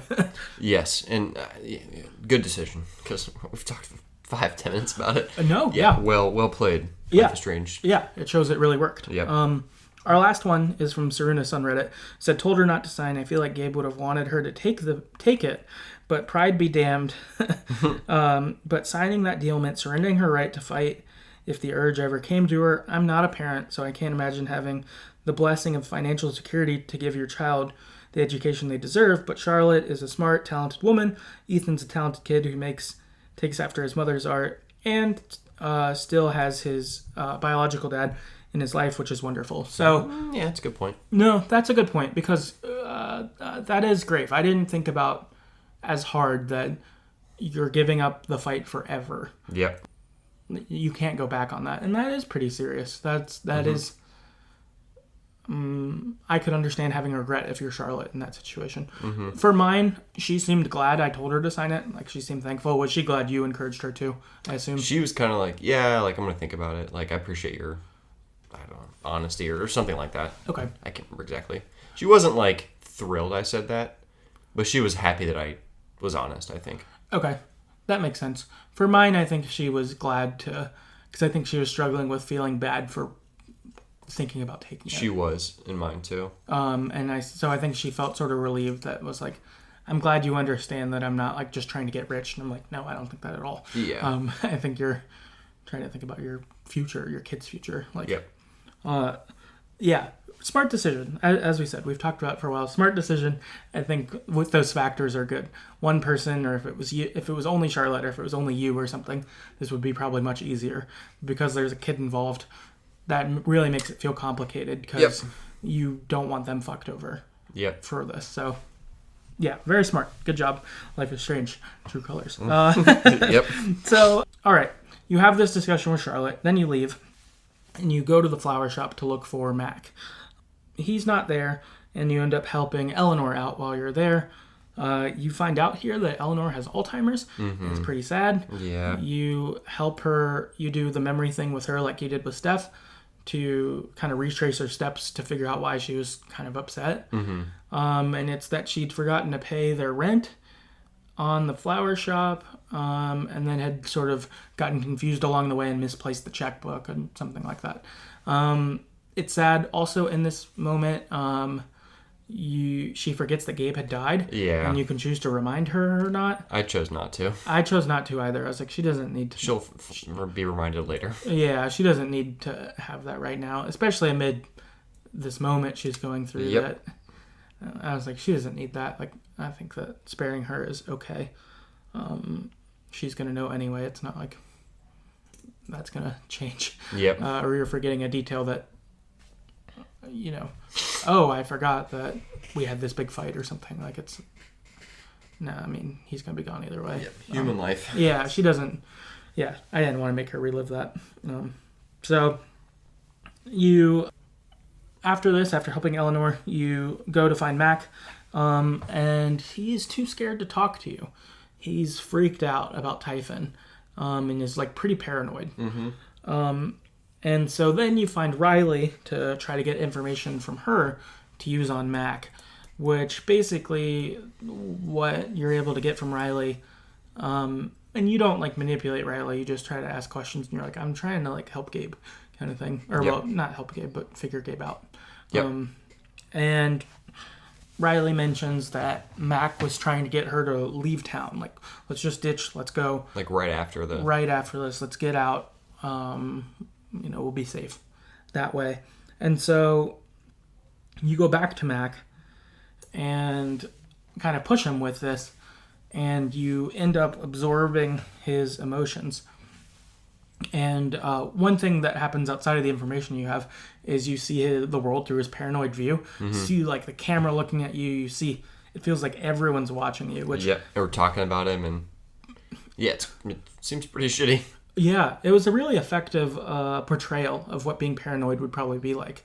That everyone's watching you, everyone's talking about you, everything's looking, they're noticing everything you do. I thought that was really well done. I agree. But in this also, you find out that Gabe did make the call to Mac, and that Mac did do the right thing. He took this to his supervisor and was like, don't blow this. There's a kid here. You can't do this. And they were like, okay. And then they just ignored what he told them. And so Mac didn't fuck up here. He did the right thing, but then superiors at Typhon ignored what he said, and then essentially scared him into keeping their story. And we're like, if anyone asks, say a call didn't come through because it didn't come through or else, kind of thing. All right. Bad news for Mac. Yeah, which I feel like Mac, I think I would probably do the same thing as him. Like, Typhon does seem pretty scary and powerful. Like, they seem the kind of people that could make you disappear if they needed to. Well, that's happened before. Right. Gabe's dead, so right. Not on, maybe we don't know if it's on purpose or not, but he's dead. Right, but he's dead, and there's no repercussions really for that. And so what's Mac going missing or whatever? So from here, you go to find Ryan after getting this information because kind of to update him. Hey, you were right. The call did go through, but it's not exactly what we thought, kind of thing. And she finds Ryan out at the cliff where Gabe died. And Ryan's pretty fucked up. He feels like it's all his fault that Gabe died, that he wasn't helpful like he should have been, all these things. It's pretty self-blaming on himself. He's for sure. He's pretty distraught about this. And so you end up reaching into his emotions to be able to speak back to him and, be like, I forgive you, or Gabe would have forgiven you, or you did, sometimes your best isn't enough and that's not your fault. Typhon's fault. It's Typhon's fault. The main... Yeah, things like that. And there's definitely a better way to go through this conversation. I did it in a way that Ryan responded pretty well, which was good. And in this, you get the chance to reveal your power to him, or you choose to. I guess you do it either way. But you reveal your power to him. And you're like, that's how I was able to speak to these things. And it's a pretty good bonding moment for you two, for sure. And then Ryan remembers this funny moment with Gabe. He's laying on the ground and he's laughing about it. The goose. Yeah. And he gets a yellow glow around him. And you're like, stay with that. Keep thinking about that. I'll tell you about it. And you get this funny memory of a time that Gabe and Ryan were driving around and they hit a goose. Well, I think Gabe hits the goose. Gabe hits the goose in the car. And Ryan's like, oh, fuck. That's a Canadian goose. That's the Majesty's goose. Yeah. Canadian troopers are going to arrest you for that. You can't do that. And Ryan just eggs Gabe on, and Gabe freaks out and thinks that he's going to get arrested in Canada now. Yeah. And he's like a wanted person. Great prank. So they start burying the goose, and Ryan eventually tells him, but Gabe's like, fuck you, dude. It was great. Good insight into their friendship. Great prank by Ryan, playing on Gabe being scared. Super funny. Yep.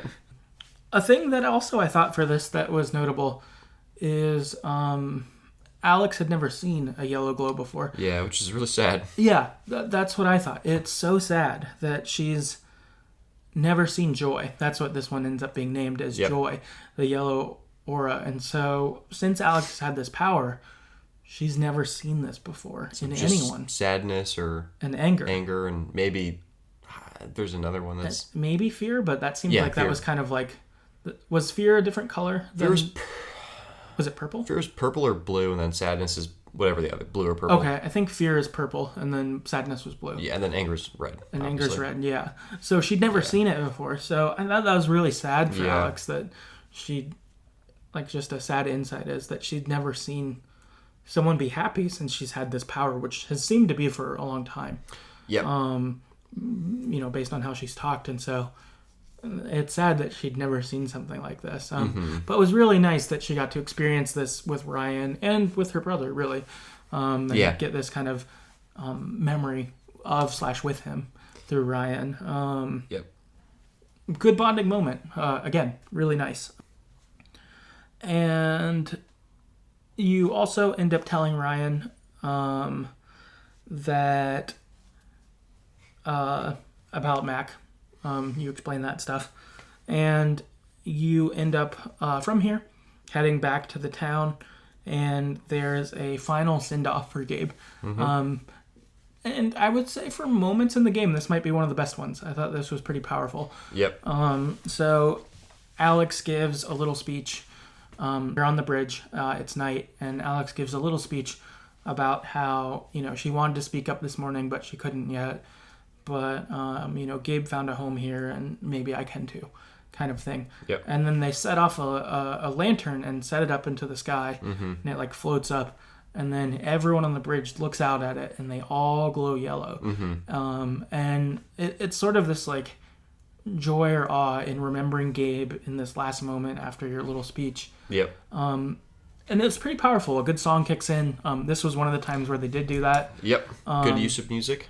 Yeah, good use of music. And that's probably why it stands out so much to me as a moment, is it felt so other Life is Strange gamesy in that. They really draw you in. Like most of the senses. Yeah. Taste and smell. You could taste sight and hearing and feeling, I guess. Yeah, no, they super land it. It's really good. But then also in this, you notice that Diane isn't yellow. She's blue. Is that sadness or fear? That one's sadness. Okay. And so is there like regret or something over this? She's not experiencing this the same way. And because of the moment being so big, Alex is like, yeah, that's kind of off. Yep. Notices it. I mean, because Diane like looks back at her. And you're like, looks back at her. Shady. Yeah, she looks back at her. Blue. Everyone else is yellow, and you're like, all right, something's up there. Yeah. She's my investigation point. Yep. And she works at Typhon, so even more. Adds up. Yeah, adds up. Big moment. Okay, so we pick up with Alex the next day, working at the bar.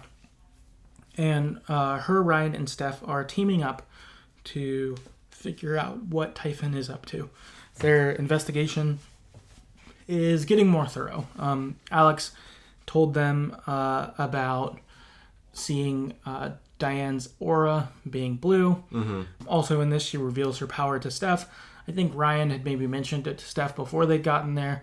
But then Steph isn't quite sure if she believes it. But then as Alex describes it, Steph is like, oh, that's how you knew after the funeral those things about Gabe. And it clicks in right away, and she's on board. Yep. And so you're like, okay, I have to finish up my shift. I have to do, work my job. You two come up with a game plan for what we'll do when Diane shows up. Which is really funny. Yeah, which is funny. They're stupid. Yes. Come up with a game plan as to how we'll take Typhon down. What's our plan, and we can get it into action. Maybe Diane has something on her computer we could steal. That's sort of the thought. Then Diane does come in, and you are like, okay, this is our opportunity. Perhaps we can come up with a way to see if she knows anything or get something from her computer or whatever while she's working. All of that. And so you go to Ryan and Steph. You're like, all right, what plans have you been working on? And they're like, actually, we have the same plan, and it's really good. You're like, all right, this is going to be stupid. They're like, here's our plan. One of us will be a hot distraction for Diane. We'll go hit on her, and she'll just be so distracted. You'll just swipe stuff off of her computer. It's just so dumb. It's so dumb. Yeah. It feels like the ultimate, like, Ryan and Steph are good friends, and they're like, no, she likes me, bro, and this is their plan. Yeah. And it sort of feels like, what the fuck? This is serious. Like, yeah, this is a dumbass plan. Give a real plan, because we want to solve this murder, but instead I think they want to be like, who does Alex think is hot? Yeah. So that is... It's their plan. That's their master plan. That's their grand plan. Alex kind of rolls her eyes and is like, just distract this corporate lawyer. Yeah. Like, God damn it. What the fuck? This is what I have. Yep. So who will you choose, Steph or Ryan, to be the distraction? What did you do? I went with Steph. Mostly because I think I wasn't sold yet, but I was kind of like, I'm going to probably go with Steph throughout the whole gameplay. But also I felt like it would hurt her feelings more not to choose her because of our interaction playing foosball. I feel like we had more direct interaction than I did with Ryan. Yeah. So that was the basis. And I was just like, Diane, maybe she'd be more into Steph than Ryan. That was another factor. Like, it was kind of a gamble. Yeah, totally. I think it was a gamble either way for sure. In that I did the same thing. I chose Steph, and same reason. I was like, I'm more into Steph, and so if I'm trying to show that I'm into Steph, I want to be like, well, duh, she's the hot distraction, because I think she's hot without saying that or whatever. So that was sort of my route as well. We were in the popular side of that. 67% of people went with Steph. 33% went with Ryan there. Not really surprised by that. I think with Steph being from Before the Storm, I think a lot of people were anticipating choosing Steph for all of these things. And yeah, I'm not surprised. Yep.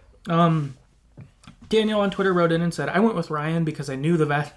That's funny. I knew the vast majority would pick Steph. Honestly, I thought it was the right choice.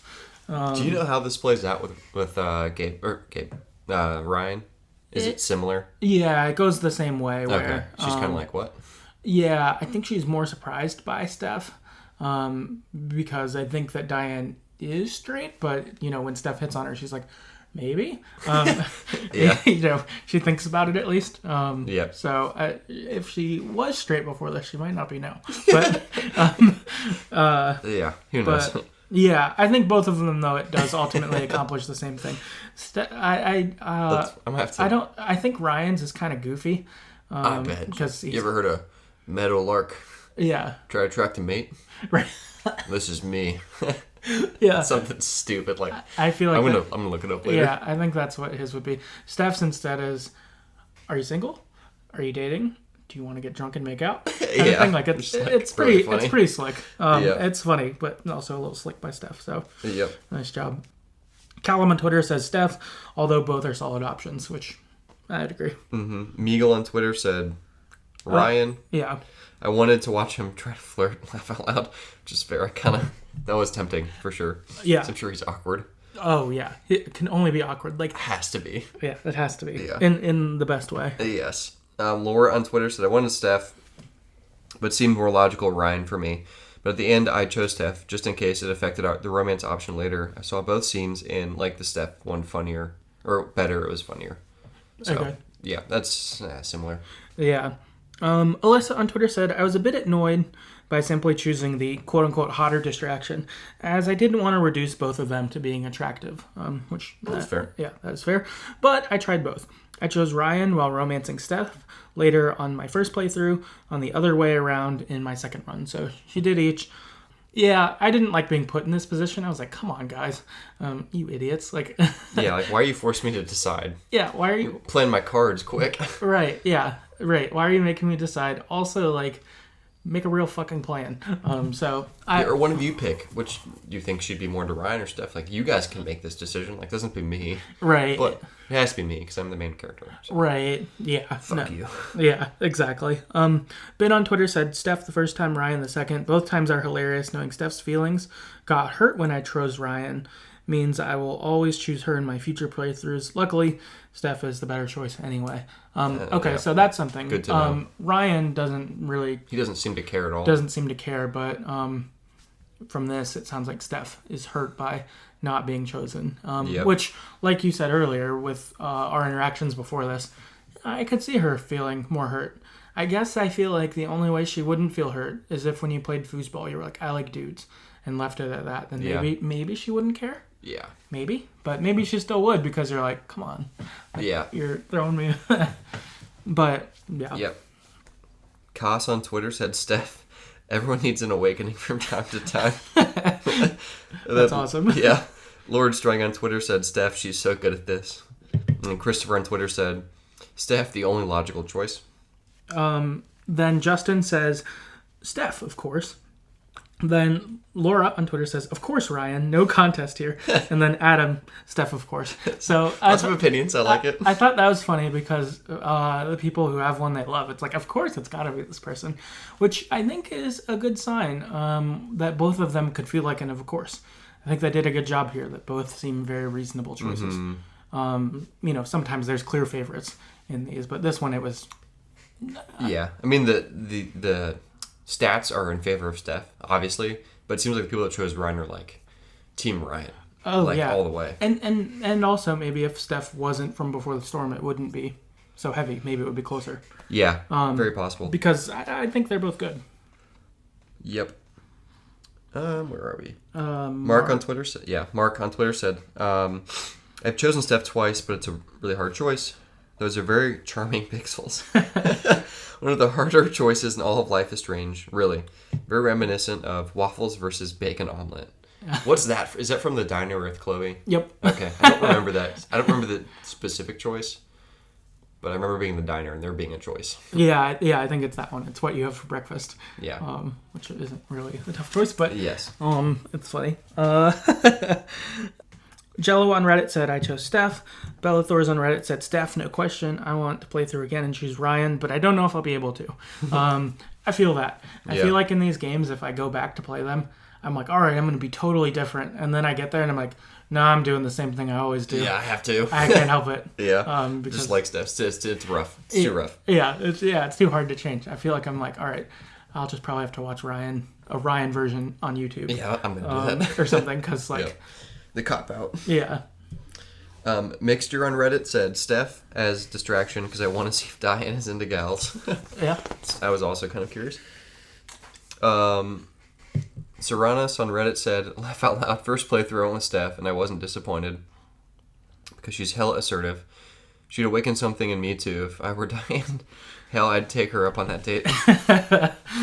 For sure. Imp3 on Reddit said Steph. Bella on Reddit said Steph. I wanted to see if it would work.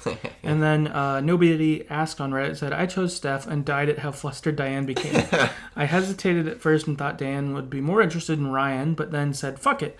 Steph is who my Alex is attracted to and thinks is hot.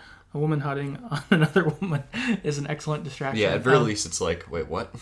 Yeah, Diane was caught off guard and then was like, it seemed like she was like, maybe? Like, Yeah. It seemed like she wanted to say that, but was so caught off guard she didn't even get there. Yeah. So, good distraction. Yep. Luke Hale on Reddit said, chose Steph as the distraction. I was very attached to both characters, but Steph just had a little extra something. She has a lot of qualities that I value in a significant other. Funk Case on Reddit, I set Ryan as the distraction. I would have preferred to send Alex herself, though. Yeah. It would have been a funny option, like, neither of you, I'm doing it myself. And then Yeah. you have one of them come in and swoop the USB. That'd be funny. Yeah. Like, I'm the hottest one here.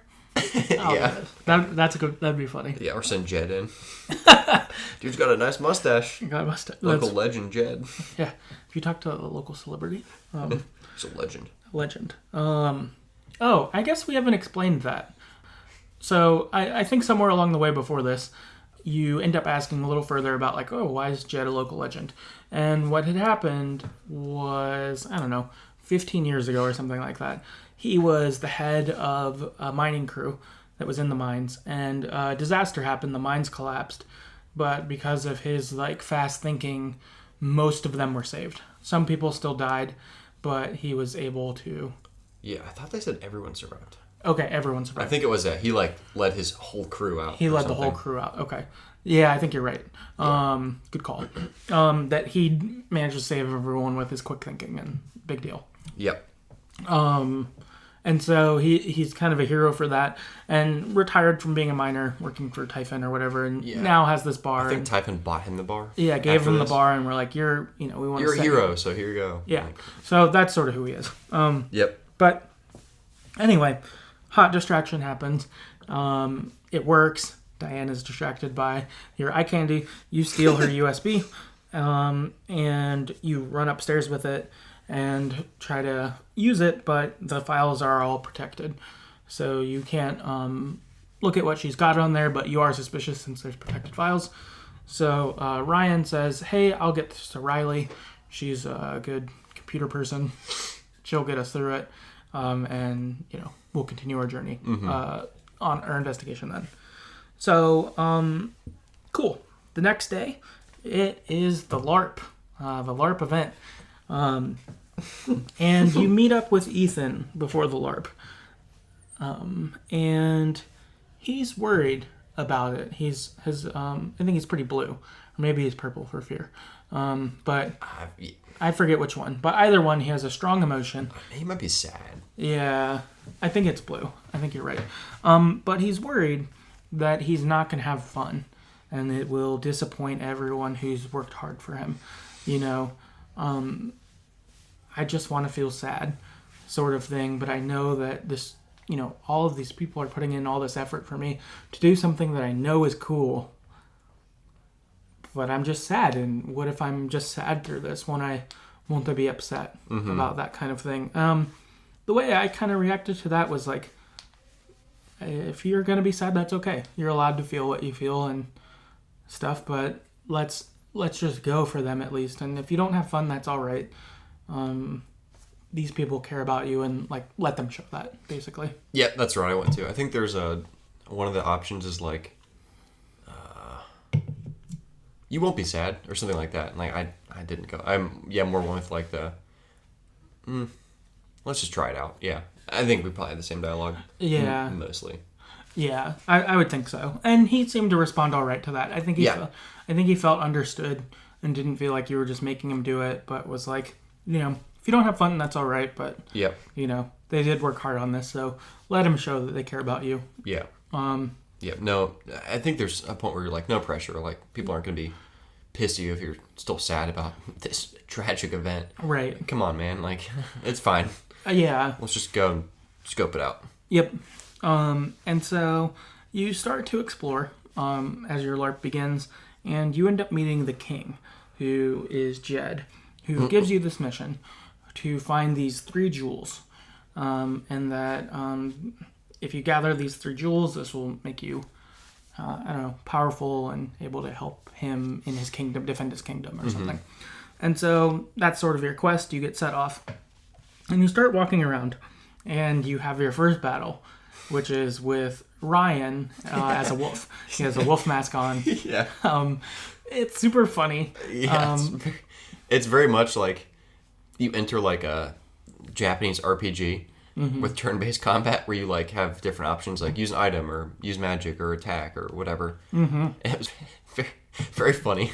It was. Yeah. It was great. They even play like combat music too, which I think was really funny. Yeah, because you're set up almost like Mortal Kombat. Yeah, or something where it's the two. It's like side by side, and you're both like kind of moving back and forth, like how you do in combat. So, it's really funny. Yeah, it was great. Ryan's the wolf. You end up defeating him. You have different like attacks or items as you go, right? And as it goes, you can do a little more. You gain some new abilities and stuff. Yeah, you can, get like items, or you get like you get like a card that says gain 3 attack, and then somehow just know that you have 3+3 attack. Whatever. Yeah, things like that. And so, although you don't know each other's like stat lines, you can see your and Ethan's health bar because you don't want either of you to like get killed in the fights, kind of thing. But you kill Ryan. It's good. He gives up loot when you kill him. Ryan. It was good. Yeah, or kill the wolf. Kill Wolfman Ryan. Yeah, Wolf Ryan. I guess you're right. And from here, you continue your like quest, and you stop by the bar, and you see that it's been turned into a slaughter. There's like fake blood everywhere, and there's a gnome played by Ducky there. Yeah, very funny. Yeah, it's funny. And while you're looking around, you end up actually finding the first jewel at this hideout. And so you're encouraged by your mission, and you continue on. As you continue on, you stop by the magic shop where you can buy items, because along the way you can find coins. When you like beat Ryan the wolf, you picked up coins, stuff like that. And you get to the magic store, which is Steph's record store, repurposed, and she has it set up cool. She's got some cool setups. Also, along the way, you do meet various townspeople who are in on the LARP and will do different things, which is fun. So there's like a guy outside of her store who is like a blacksmith, quote unquote, in the LARP world and stuff like that. So again, pretty fun. They got like the whole town in on this, which is like +1 for the town, like they did. That's awesome. Another reason why I'd want to live in this town. Yeah, the town really stepped up for it, and for Steph to give them roles and things that they do, and Steph did a really good job here. And all the other people stepping up to be involved in it too, but she really nailed it. But when Steph's the shopkeeper though at her record store, and she has the second jewel actually, but it's too expensive. It's like 10,000 coins, and you have like 10. So you can buy a couple items from her, but you're not going to buy the jewel. And so you have an option. I imagine you had this option. I had it because I romanced towards Steph before this. So you have the option of being like, well, what if I marry you for it? Yeah, I had that too. Okay. Steph was like, oh, wait, what? Yeah. Steph, who is always cool and fine, gets caught off guard, and she's like, "Wait, what? No, I can't do that. Yeah. I couldn't reject that." And then you listen to her feelings, and she's she's like, yes, yellow. yes. Yeah. It's great. Yep. It's super good. Yep. Super cute. They really landed that as well. So she rejects your marriage offer for the game's sake, but says, "Okay, well, I would trade it though. There is this big river snake that has given us a lot of trouble. If you could trade me one of its scales for the jewel, I would do that." I actually did this before I went to Steph's shop. Oh, cool. Yep. Okay, mine was But, opposite order. it doesn't. I think you can do it in any order you want. Yeah. Oh, yeah, that's a good point. I guess also for this, I imagine you could do these in almost any order. I mean, I bet Ryan the Wolf is first no matter what, but Yeah. I bet everything else. All the other jewels you can probably get. And, Yeah. 'cause you're never going to have 10,000 coins. So. Right. So I bet everything else you could do Yep. in whatever order. But you go to the river and you fight Snake Monster Ryan. Right with a different mask on. Yeah, Ryan with another mask. Again, great. Ryan is like the best friend ever. I know. He's I feel just like down to do whatever. Yeah, I felt like he really killed it here and did a great job. It's also really funny when they're fighting. They make Ryan like announce his attacks, like claw attack, 1 damage. Like, I would hate doing that as an adult. It'd be so demeaning. But I would do it. For the most good situation or most good causes, whatever. Oh, I'd totally do any of these things for Ethan if I had to be any character in this. It's very funny. It they is just funny. make Ryan be the only one that fights. Right, that's fine. Right, yeah. Snake Monster, you fight him, you ultimately win. You take the scale, you go back, you trade Steph, you have the second jewel. Mm-hmm. Then, lastly, you head to the bridge and you fight the gnome Ryan. It's a troll. Oh, a troll? Yeah. Oh, you're right. Trolls have bridges. Come on, dude, get your monster lore in order. I was thinking it was weird that there was another gnome since Ducky was a gnome, so that makes more sense. Ducky is very much gnome-like, too. Yeah, and he had the gnome hat. Yeah, Ryan just had a fucking troll mask on. Yeah, you're right. Good call. The same flannel, the troll mask. Yeah. Ryan never changes clothes. He just has a different mask, which is awesome. Mm-hmm. And in fairness, almost everyone is more got up that way, except for Steph is in like full costume, and Ethan is. But everyone else, it's more like they have a hat. Like, you have a bard hat on. And your whatever. guitar, but... And your guitar, but, like... Not really. You're wearing regular clothes otherwise. Yeah. Well, and Ethan, he has his hat and his sword. And, he has some, like... Maybe, like, a shirt. Cardboardy plastic shirt. Yeah, some other art, I don't know, like, item... armor thing, whatever. Right, yeah. He's a little more together. Yeah. But, yeah, him and Steph are probably the most together. And then everyone else is, like, they'll have a mask or, like... maybe an item or two that signify it, but yeah. Ultimately, though, Troll Ryan, beat him, get the third stone. And so then you have gathered all the stones, and you head back to the park to see the king. And you get there, and Charlotte's there in costume. I forget what her character was, but... like a fairy? Yeah. Or a woodland thing? Well, yeah, maybe like an elf or a fairy. Either one. Yep. But she guides Ethan to the sword. And there's a big wood sword that I think Ryan had made for him. Yeah, I think it was from his comic, too. Like, it has some name in his comic. Yeah. Like the Master Sword. Not that, but yeah. It's like the Excalibur or something. Yeah. I mean, it's not called that, but the version of that. Yes. And Ryan had made this. And it's pretty fucking cool. Yep. Actually. And it has little holes in it for each of the stones to fit into. Yep. And so Ethan, like... and also, as this whole... LARP has gone on, Ethan's got progressively more into he's it. like, by this point, he's like, holy shit, that's the sword. You're yeah. like, pull it out, dude. Yeah. Which is really cool. Yeah. It feels really nice that you got here for him. And, seeing him enjoy it as it went, but then this, and he has that, like, holy shit moment. Yeah, it's like, fuck. Yeah. And he pulls it out, but then you get the reveal that the king was evil. The king had you gather the stones so that he could kill you and take him and rule the kingdom evilly. So he's the whatever boss you picked. Yeah. Which one did you pick? I forget the other one. I picked the King of the Underworld, I think. I think that's the one I chose too. Yeah. I forget what each of them were called. But yeah, I think that's the one I chose as well. Ethan is like full yellow in this. Like the king turned out evil. I have my dope sword. Well, I think it's before. I think he's full yellow before the king shows up. Okay, you're right. But anyway, yeah, you like steal his emotion. You feel into his emotion, and, you're like, so you see the world he does. It's like a fantasy, legitimate, like a fantasy world. Yeah, his sword looks cool. Him and Alex look cool. Yeah. The evil king shows up and looks cool, and you get a kind of ultimate boss battle of how it looks. So you actually have like the stat lines showing up on there. Your attacks look cool. It's super awesome. I felt like really happy for Ethan they did this in this. really well. Yeah. The game itself did it really well, and I felt really happy for Ethan that he was experiencing the world he'd imagined. That this was, everything he'd hoped for, kind of thing. Yep. And in the boss battle, you go through it. You ultimately beat the king. It's great. And it's awesome. You've had this like great day with Ethan. But then you hear the sirens in the background from the mines.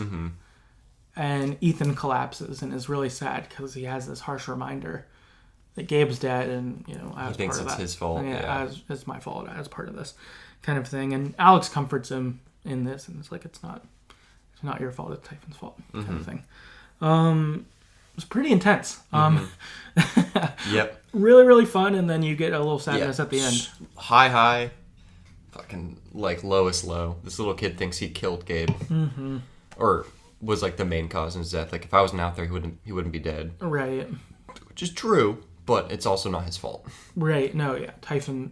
Yeah, 100% Typhon's fault. Typhon's we fault. know for a fact. Yeah, and that like you didn't blow the charges. They did. All that. So big LARP day. It goes well. You go after this to go see Charlotte. Ethan's been picked up by his dad and is staying with him for the weekend or whatever. So you go see Charlotte in this time, and you find that Charlotte is really upset over Gabe. That this was really nice for Ethan and all, but she's still feeling pretty raw over this. And I think this is really only a few days removed from him dying. Like it's not. Yeah, maybe 2. Yeah, it's pretty close to when it happened. So it's still really, really fresh. 3. Yeah, 2 or 3. Yeah, not long. Yeah.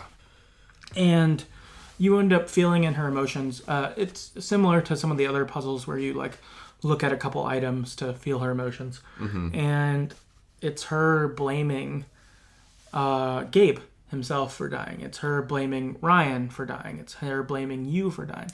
And the big reveal being she's blaming Ethan for this. Like, I hate my son. It's his fault that Gabe died. Yeah, if he had just listened. He had just listened. And she's really, really upset. Yep. And it ends up like smashing some stuff and yelling at you. She's really, really, really hurting. And this is where your kind of next big decision comes up. Yeah, this is kind of what I accidentally alluded to before. She's super angry, so you can decide like, is this the first chance where you can take someone's emotion? I think you're right. Yeah, so you can choose like, do I want to literally take her anger away and like absorb it and like redirect it or whatever, or do I let her deal with it herself? So what did you do? I chose to leave it. My thought being is that she needs to figure this out. Like, I don't know if I can help her in this. Like, she's going to have to sort that out kind of thing. Like, I was feeling like my power is a tool, but I don't know if it can be like a get out of jail free card almost. Yeah, that's fair. So that was sort of how I thought about it. So I chose not to. But it did feel hard because, I knew she was really hurting. Yeah. So I actually did the opposite here. Okay. I did take it away. And the main reason, I agree with what you're saying. I think she does need to work through it. But there's points where, like, Alex was feeling it. She's like, I don't know if she can survive this. It seemed like suicide. Like, is she that pissed? Is she that hurting? Like, will she just end it? Sure. So my thought was like, well, okay, if she doesn't work, like, Alex would know more than, some onlooker. Like, if she's going to actually do that, like, I think it's better for her not to deal with it. Yeah. So Ethan doesn't loses Gabe and his mom in a matter of 3 or however many days it would be. So that's kind of why I took it. Was like, this could end really poorly based on what Alex feels or sees. Right. So that was the main draw to that decision. No. For me. Yeah, that makes sense. Because it did, I did recognize that she was talking about how toxic this anger was. Like, it was pretty bad. I didn't catch that it could be that serious. Like, She said survive at some point. I don't... Yeah. It felt like she was alluding to, like, no, suicide. No, that's big. Because that maybe would have changed my decision if I would have caught it as, like, Charlotte could harm herself or whatever. I think I took it the way I, like, perceived it was, like, this is really, really hard for her, and I don't know if she can take it. But I was like, can I let her skip this or not? And I was like, I don't know if I should. Yeah. So that was sort of how I thought about it. The turmoil, though, is pretty even. Yep. 53% took it away, like me, and 47% left her there with it, which you did. You just left her there, dude. Yeah. Heartless. It didn't feel good. Yeah. I mean, neither decision. I mean, classic Life is Strange. Like, I don't do either of these things. Like, I'd rather just help. But, fuck. Yeah, and I'm interested to see how this played out for you later on, because for me, like, I don't know if I really liked the outcome. Yeah. So I'm excited to hear about that. Yeah, no, totally. Mark on Twitter wrote in and said, I feel like her anger was natural for the situation. It would be weird to not let her deal with it.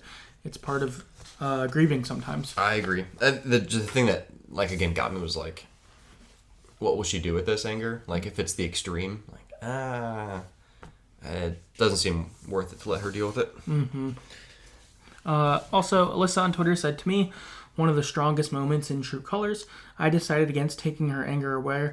Her revelation about Ethan was heartbreaking, yet those feelings need to be worked out.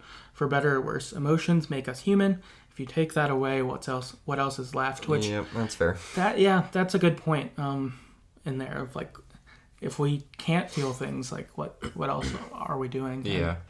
Yeah, and I'll speak to that more when we get to what we see about Charlotte later. But cool. Yeah, Christopher on Twitter said, I took it away from her. Not such a good idea. Yeah. Yep.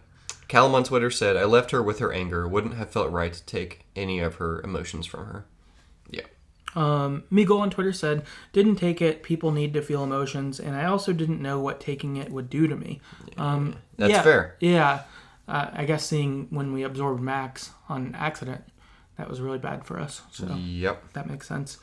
Adam on Twitter said, I didn't take it. It didn't seem like taking the anger would be good for Alex. Also, it didn't seem like it would go well for Charlotte either. I think Alex also openly wonders what would happen if you stripped the emotions from her. So definitely wanted to avoid it. Yeah. Chaithy? Yeah. I think. Cool. Sorry if we butcher your name. Chaithy on Twitter said, I felt like Alex found a new power. There had to be a reason, so I took it and regretted it soon thereafter. Yeah, I more or less did too. Okay. Yeah. Laura on Twitter said, I didn't take it from her. It felt wrong, plus no idea what it would do to her and to Alex. Felt like something she had to deal with on her own. Yeah. Jameson on Twitter said, I didn't take it away. Laura on Twitter said, I took it. Thinking about the wild Alex punching Mac from the first episode, I felt curious how badass Alex would react this time, but it didn't. She didn't go beat anyone. So I think they were thinking maybe get souped up and go fight Typhon. Something. Yeah, go kill Diana. Yeah. Didn't happen. Fun Case on Reddit said, I let Charlotte keep her anger. Taking it is significantly different to just feeling it. And I saw what Mac's anger did to Alex. It was way too risky. Mixture on Reddit said, took Charlotte's anger because I wanted to make her feel better. M3 on Reddit said, took it away. Bella on Reddit said, I left her with it. Life is Strange 1 really beat into my head not to mess with the natural order of things. That's fair. Yeah, that is fair. Yes. Luke Hale on Reddit said, I didn't take away Charlotte's anger. It felt way too morally horrible for me to do. It seemed like an easy way out, and I just wanted to be there for her as a person, not as a superpower. That's fair. That is fair. I was thinking, too, this isn't in here as a question, but since she doesn't know you have the power, like, would I feel better about taking Ryan's emotion or Steph's because they know I have it? Or asking them if they wanted. Yeah, or asking. That seems like a fair something you should check, I guess, first. Yeah, but since Charlotte doesn't know, would you want to step in like that? Like, I don't know if you want to make that choice for them versus, Ryan or Steph. Maybe you could intuit it because they know about, or be like, hey, Ryan, you're feeling pretty fucked up on this. Would you want me to take that? That seems like that would feel more of a desirable circumstance. Which, again, for this, as seeing by everyone's answers and our own tough decision, good call. By them again. Yep. I can get the next two. Okay. Jello on Reddit said, I let Charlotte keep her anger. Didn't feel right to take away someone's emotions rather than allowing them to work through it and heal. Yeah. Bella Thor's on Reddit said, I let her keep it. Sometimes anger is the thing that keeps a person moving. She needs to feel it and to grieve. Yeah. Cernus on Reddit said, let her keep it. For me, taking the anger was the highest point. Just felt destructive to Charlotte as a human. She managed to let it out, which was a big step in the right direction. She needed to heal properly. But taking her anger like that meant robbing her of an ability to heal and better herself. How can she work through grief if we're stripping away a vital point when it's at its most intense? Yeah. Plus, I wasn't keen on seeing what it would do to Alex. Those are good points. Yeah, that makes sense to me. Izzy on Reddit said, anger is part of the grieving process. My degree is in psychology, so I absolutely left her with it. I do wish we had the option to try to talk to her a little bit more. Yeah. It did feel shitty leaving. Like, for me, is I didn't do anything, and then I was like, all right, I gotta go. Like, I just headed off because it didn't seem like you could do any more, which did feel bad. Yeah. I think nobody asked his last on Reddit, and they said, I let Charlotte keep and deal with the emotion, with the anger on her own. That wasn't even a choice for me. Putting myself in the moment, there's no way I was going to be responsible for her feelings. I was making peace with the circumstances of my brother's death in my own way and learning how to deal with my emotions. I didn't think it would be fair to Alex, especially since she was not the cause of Gabe's death, and neither was Ethan, and her journey of growing and grieving. Or healing. So, yeah, that makes sense. Yeah. I think, again, right there, people have a lot of good reasons for both. Yep. As you and I did for choosing separately. So, again, I think good job by Life is Strange here. Yeah. I'm excited to hear, again, how things played out with you. And I'll let you know the differences, because I'm sure they'll be somewhat vast. Yeah, no, I think so as well. After this, you head back to the apartment. Ryan and Steph come over. Riley had cracked the USB for you. She also made Ryan tell her what it was about, which Ryan didn't want to do because he didn't want her kind of implicated in their scheme. But you get there, and you search through the files, and you're able to prove that Typhon knew that we were on the mountain when it blew up. You find the call that Mac made to his superior. Is about it. And that they still chose to detonate. You also find out that there was a second explosion at the same time. There was likely a cover-up for the old mine. So the old mine that had the collapse before had an inspection coming up. Like the day after. Yeah. Or a week after or something. Yeah, coming up soon. And so Typhon set off the explosion they were planning to also be able to set this secret one up at the same time to hide whatever was down there. And so that's why they wouldn't delay it, because they needed to get both explosions off, kind of thing. Grimy. Yeah, grimy. You figure it out. You also, in this, see that Diane mildly tried to do the right thing, but not really that aggressively. Like, she kind of questioned it, and then they were like, well... Typhon basically threatened her, and then she backed down. So yeah, they're kind of like, essentially like, if you don't do this, like, what is this?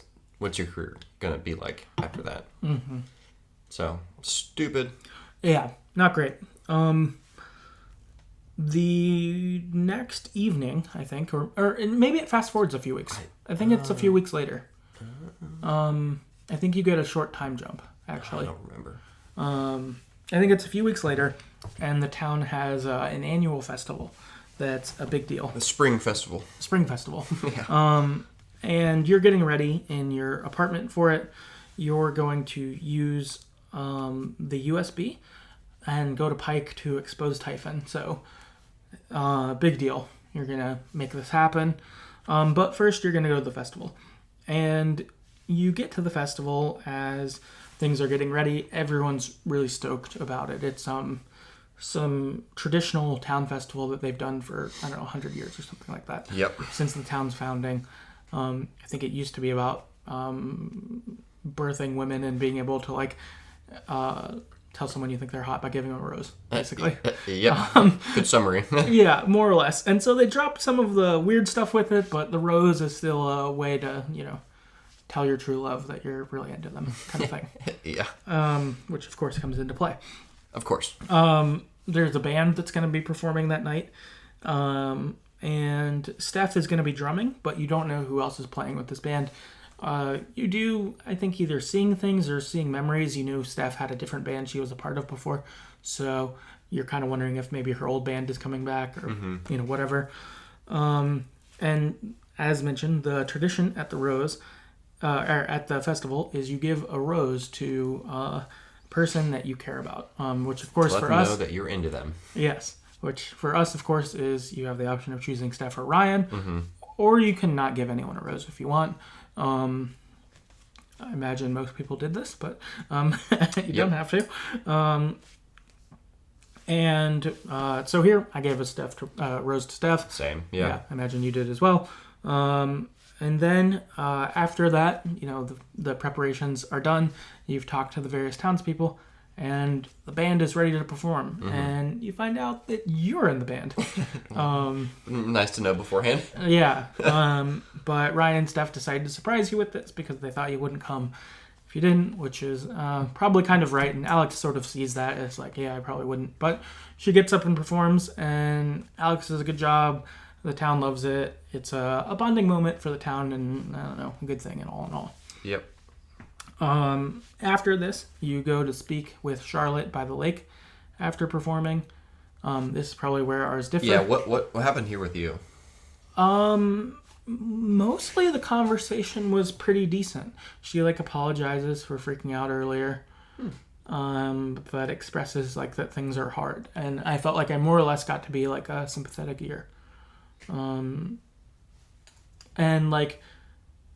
I think there was a part where she maybe explains, too, that, when you got here, I was anticipating you and me would be best friends. This would be so big. But then since you got here, Gabe died and everything feels fucked up. And I know it's not your fault, but part of me feels that way, sort of thing. And so it she expresses stuff. It doesn't end positively exactly, but it does end in sort of I want to get where I thought we'd be, even though our lives are really different than we thought they'd be. Yeah. Sort of thing. So that's more or less how mine goes. Okay. Yeah, mine is kind of similar. I think she expresses some of the same stuff, but she's way more, unemotional. Her emotions are gone. Okay. Yeah, which is not great. Yikes. So there's a part where she mentions, I used to feel things so strongly, but now I just don't. I feel different. I just don't feel the same. Oops. So it seems like you maybe took all of her emotions. Yeah. And not just her anger. Or maybe you just took her anger, but all she can feel right now is anger. So it's kind of... She just has nothing. So she's a little more, vacant, basically? Yeah, essentially. There's a point where she's, just talking about the lake. She's like, how deep do you think this lake is? And she's just, really, it's a lake. And just really, almost like she had a lobotomy or something. It's not great. Dang, that sucks. Yeah, so this point I was like, probably made the wrong decision. Yeah, no, that sucks. That doesn't feel good. Mine, I felt like it was it felt kind of fitting for after the interaction we had. That was not a great one, but we picked up basically from it, of the freak out before this, and then her getting to explain a little bit out in it and not being so emotional in that moment, but still having a hard time kind of thing. So after this, you go to the roof of your apartment on the balcony to go hang out with your love interest. They're going to meet you there. So for us, it's Steph. And Steph reveals that she wants to hit the road. I don't know if playing reignited this in her or whatever, but she wants to go. And she wants you to come with her. And, go on tour and, make the road our home sort of thing. And so she presents options of going to Salem, and being like a witch band. Yeah. Going to Berlin, or being in the ocean, like some beach town. Yeah, kind of thing. And also you can choose to react positively or negatively. Since our relationship was early, I chose to react positively, and I said Salem would be fun.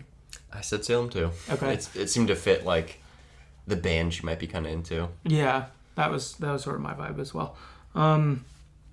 If you were to go the Ryan route, Ryan wants to stay in Haven and start a business together, or like work together. And so there's talk about like the vinyl shop or working at the bar or things like that. So, or maybe starting your own. I'm not quite clear. Yeah. But either way, let's build a life in Haven is sort of the pitch he makes. Very different.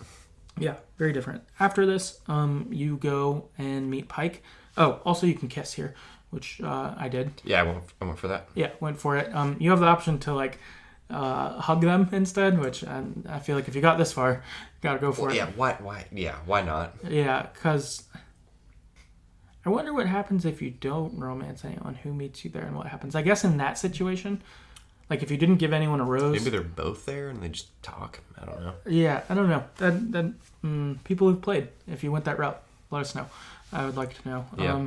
But I'm not sure. I can't imagine though being in that situation and like you're probably going after one of them. They're your romance interest, and You're that like, you'd hug it out. Yeah. Yeah. Like, all right, thanks, bro.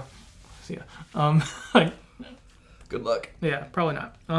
But you go to meet Pike, and you go to meet him, and you think he is going to help out. However, unfortunately, instead, he arrests you for stolen property. So, not great.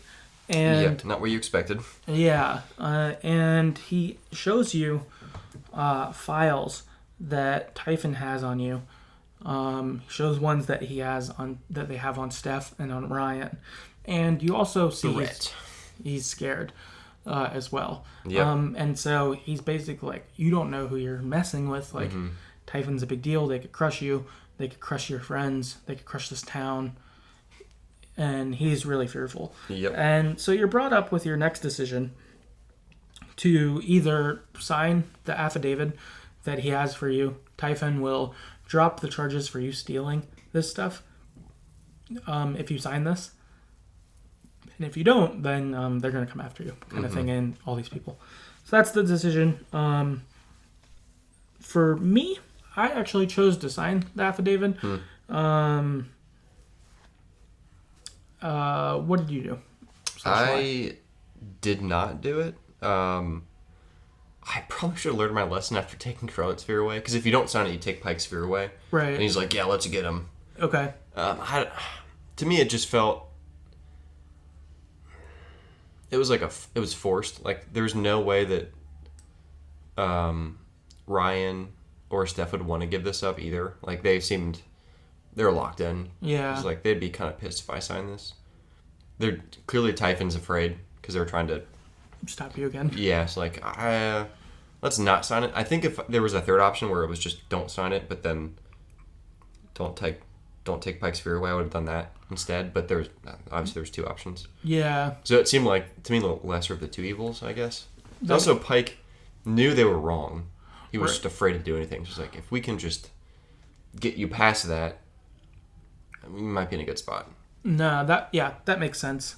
My reasoning, I guess we'll say 30% signed it like I did, 70% did what you did. So actually more disparity than some of the other decisions we've highlighted. But I chose to sign it, and my main thoughts were for taking the fear from Pike. It said try to take it rather than take it away, like in the decision thing. And so I was like, could you fuck it up? And what would happen? Like, would you break him? That's fair. So that made me a little concerned because I didn't want to like hurt him in that. But then the main bigger part of this is near the end of the game. I think this is near the end of chapter 4. But it had me thinking, is the decision in this game going to be do I, like, go out for justice for Gabe no matter what, even if it cost me and my friends everything? Or do I let justice go away to help my friends? And that's where I thought it was kind of leading me. Yeah. That'd be rough. And so I thought, well, would Gabe want me to get, like, the truth no matter what? Or would he want me to save his friends? And Probably friends. yeah, and with that thought in mind, I was like, I will give this up if it saves other people. Like, I'll go down. I don't care. But I don't want to take Steph or Ryan or the town down. Mm-hmm. And so that was sort of the way I was thinking in this. It's fair. As we see, it won't actually end up going that way or mattering as much. The story does not go the way I anticipated. What happens if you sign it? Just ends and you go back to the festival? We end up in a pretty similar spot, I think. Okay. Where we talk to Jed and so on. So. Okay. Okay. From here, we'll jump into listener feedback on this. Got some thoughts here. Callum on Twitter said they did sign it. I didn't want to risk putting Steph and Ryan in harm's way. I also wasn't sure what taking Pike's fear away would do, since I chose not to tamper with Charlotte's anger earlier. Yeah, it's good. Laura on Twitter said, nope, no way. After everything, I had to take his fear. So they wouldn't sign. Adam on Twitter said, no, definitely seemed like a setup. I also figured if any of the threats were legitimate, you could always leak the evidence online. It wouldn't help Alex, but at least Typhon would go down too, maybe. Good. Yeah. Fuck him. Yep. Christopher on Twitter said, yeah, I chickened out and signed it. Alyssa on Twitter said, feeling the opposite in relation to the Charlotte choice, I took away his fear, which helped Alex in the end. Glad nothing quote-unquote bad came of it, I think. Meagle on Twitter said, no way. Jathy on Twitter said, no way, I took his fear. No way I was letting Typhon get away with it that easily. Yeah, makes sense. Mixture on Reddit said, took Pike's fear away because he was being irrational. Literally just taking evidence is enough to prove everything Typhon did. Which, I wasn't sure about that. Because, is stolen evidence admissible? It's not admissible in court, no. I didn't think so. It's not. And so I thought that he had some correctness to it, of that, I can't look at this because it can't count. Yeah. He could look at it still, but you couldn't use it. Like, he could agree and be like, yeah, they're wrong, but you can't use it. Right. It seems like the smarter thing would be to prove the things on the tape, but not show that you do have it, almost, kind of thing. Yeah, if so you were going to to the try mine to be above and board. figuring out what the... Yeah. I'm going to have Steph or Ryan... Go find it. Yeah, because you can't. You can find it, you just can't. You can't use it yourself. Right. Something like that. M3 on Reddit said, no, didn't use it. Jello on Reddit said, I didn't sign the affidavit. Punk Case on Reddit said, Pike did not convince me. Bellathor's on Reddit said, yes, I was worried what would happen to Ryan and Steph if I didn't sign it. Yeah, that's the biggest thing, I feel like. Yep. Luke Hale on Reddit said, Pike didn't convince me and I took his fear. That probably sounds very hypocritical, but honestly I didn't care about him nearly as much as Charlotte, and his emotions seemed minimal compared to hers, and we already have gotten so far. Izzy on Reddit, Pike originally convinced me to sign the affidavit that I was being cooperative. Bella on Reddit said, yeah, I did. Didn't want my friends to get hurt. Nobody asked on Reddit said, yes, Pike convinced me to sign the affidavit, and I did not take his fear either. Plus, I didn't want to put Steph in any danger. Last Up Certainness on Reddit said, nah, fam, lol. Yeah. Firstly, I thought it was cool that they brought back two choices that the majority likely rejected again as the lesser of evil kind of thing. So you told Charlotte not to sign? You also didn't take her anger? Okay, hold this choice then. I thought that was really dope. Like I said, signing the affidavit meant surrendering the right to fight. That just wasn't going to happen. And unlike Charlotte processing grief, Pike's fear of Typhon was something that he could actually live without. For Charlotte, it was a numbing experience. For Pike, it empowered him. It's good way to say that. Yeah, excellent point. I think that alone, the other thoughts along the way have been good, but that one I think summarized it in a way that if I could choose again and I didn't have my thoughts the way I did, I think that the majority was probably in the right thought here. Yep. Okay. This is probably where ours differs mildly, but so I leave the police station and I go talk to Jet after I signed it. Is that did you go back to the festival or did you go back to the bar? I think I went back to the bar. Okay. So if I didn't, there was minimal things that happened. Okay, cool. So back at the bar, I go talk to Jed about what I know. And for me, this part I thought was a little odd because of the way it plays out. But so I talked to Jed, and I just signed the affidavit, and I'm like, I'm taking Typhon down. They can't silence me. And it's like, I just signed a fucking deal. Yes, they did. Yeah, I am silenced. Yes, literally, you can't sue them. Yeah, so I thought that was a little bizarre. Yeah. But I go to Jed, and he is like, well, I could help you find evidence. There's mining tunnels all over. I could get you to one that could get you where you want to go. Mm-hmm. And so you're like, okay, cool. So you head off with him, and you're outside this tunnel. And he's like, okay, we're 5 miles away from town and, 3 miles away from the mining tunnel. We'll go, down through here and whatever. And he's explaining it to you. And then, while you're looking at the tunnel, he pulls a gun on you. Mm-hmm. He says, you couldn't leave this alone. Mm-hmm. Why did you have to keep digging? You could have had a good life, but you kept meddling almost. It's like, wasn't for those meddling kids. It's almost kind of like that, except not humorous. I didn't think of it I didn't think of it that way when it happened because I really liked Jed. Yep. But it's sort of that. And then he shoots you and you fall into the tunnel. I will say, when he played the evil king in the LARP, I thought when that happened, I was like, maybe he's bad, which I hadn't thought before. Yep. I hadn't either. I still didn't even then. Okay, so you were surprised here. Yeah. I got suspicious when he played the bad guy in the LARP for some reason.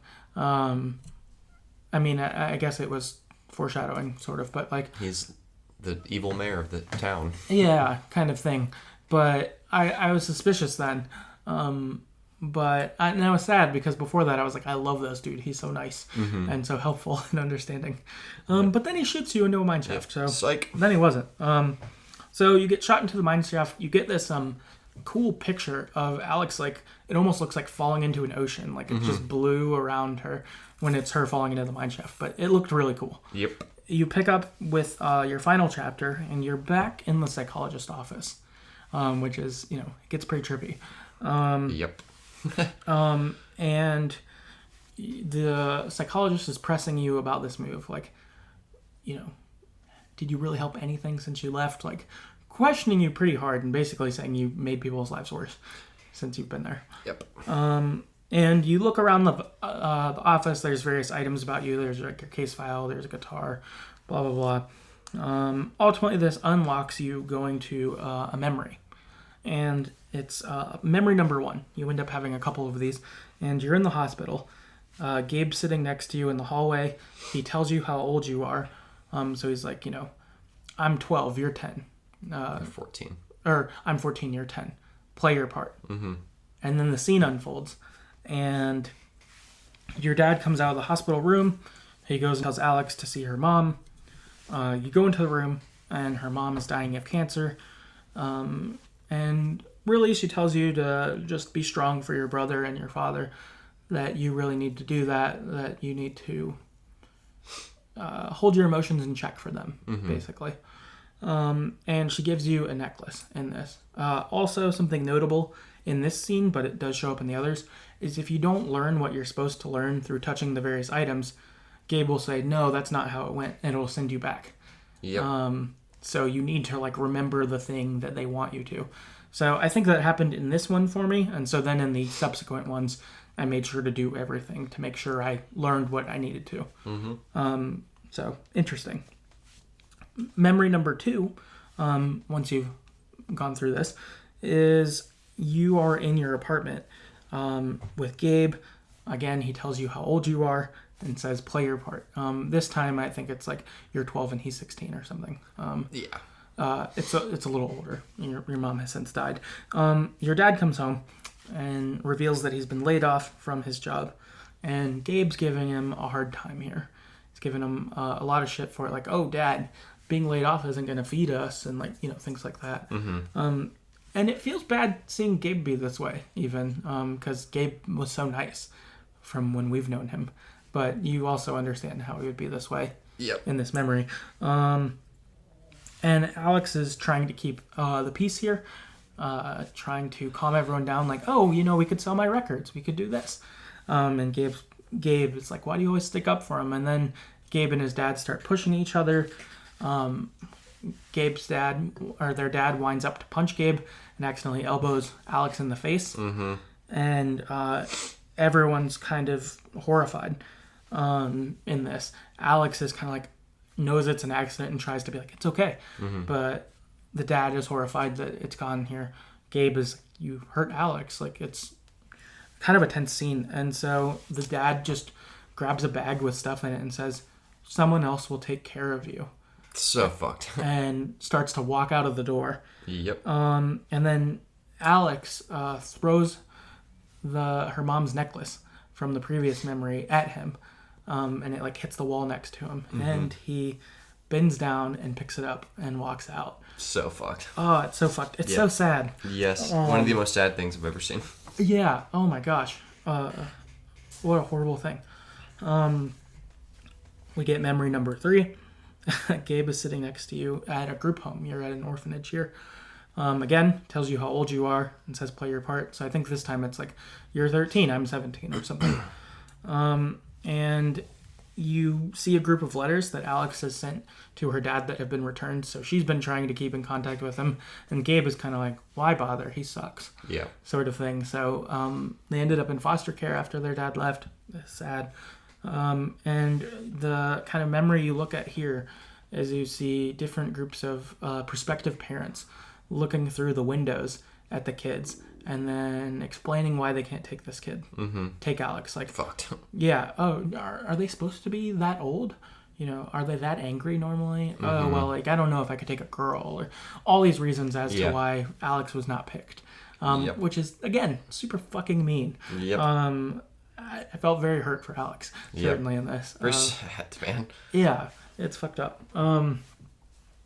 So, go through these memories. Alex then wakes up in the mine, and she's injured. She's in the dark.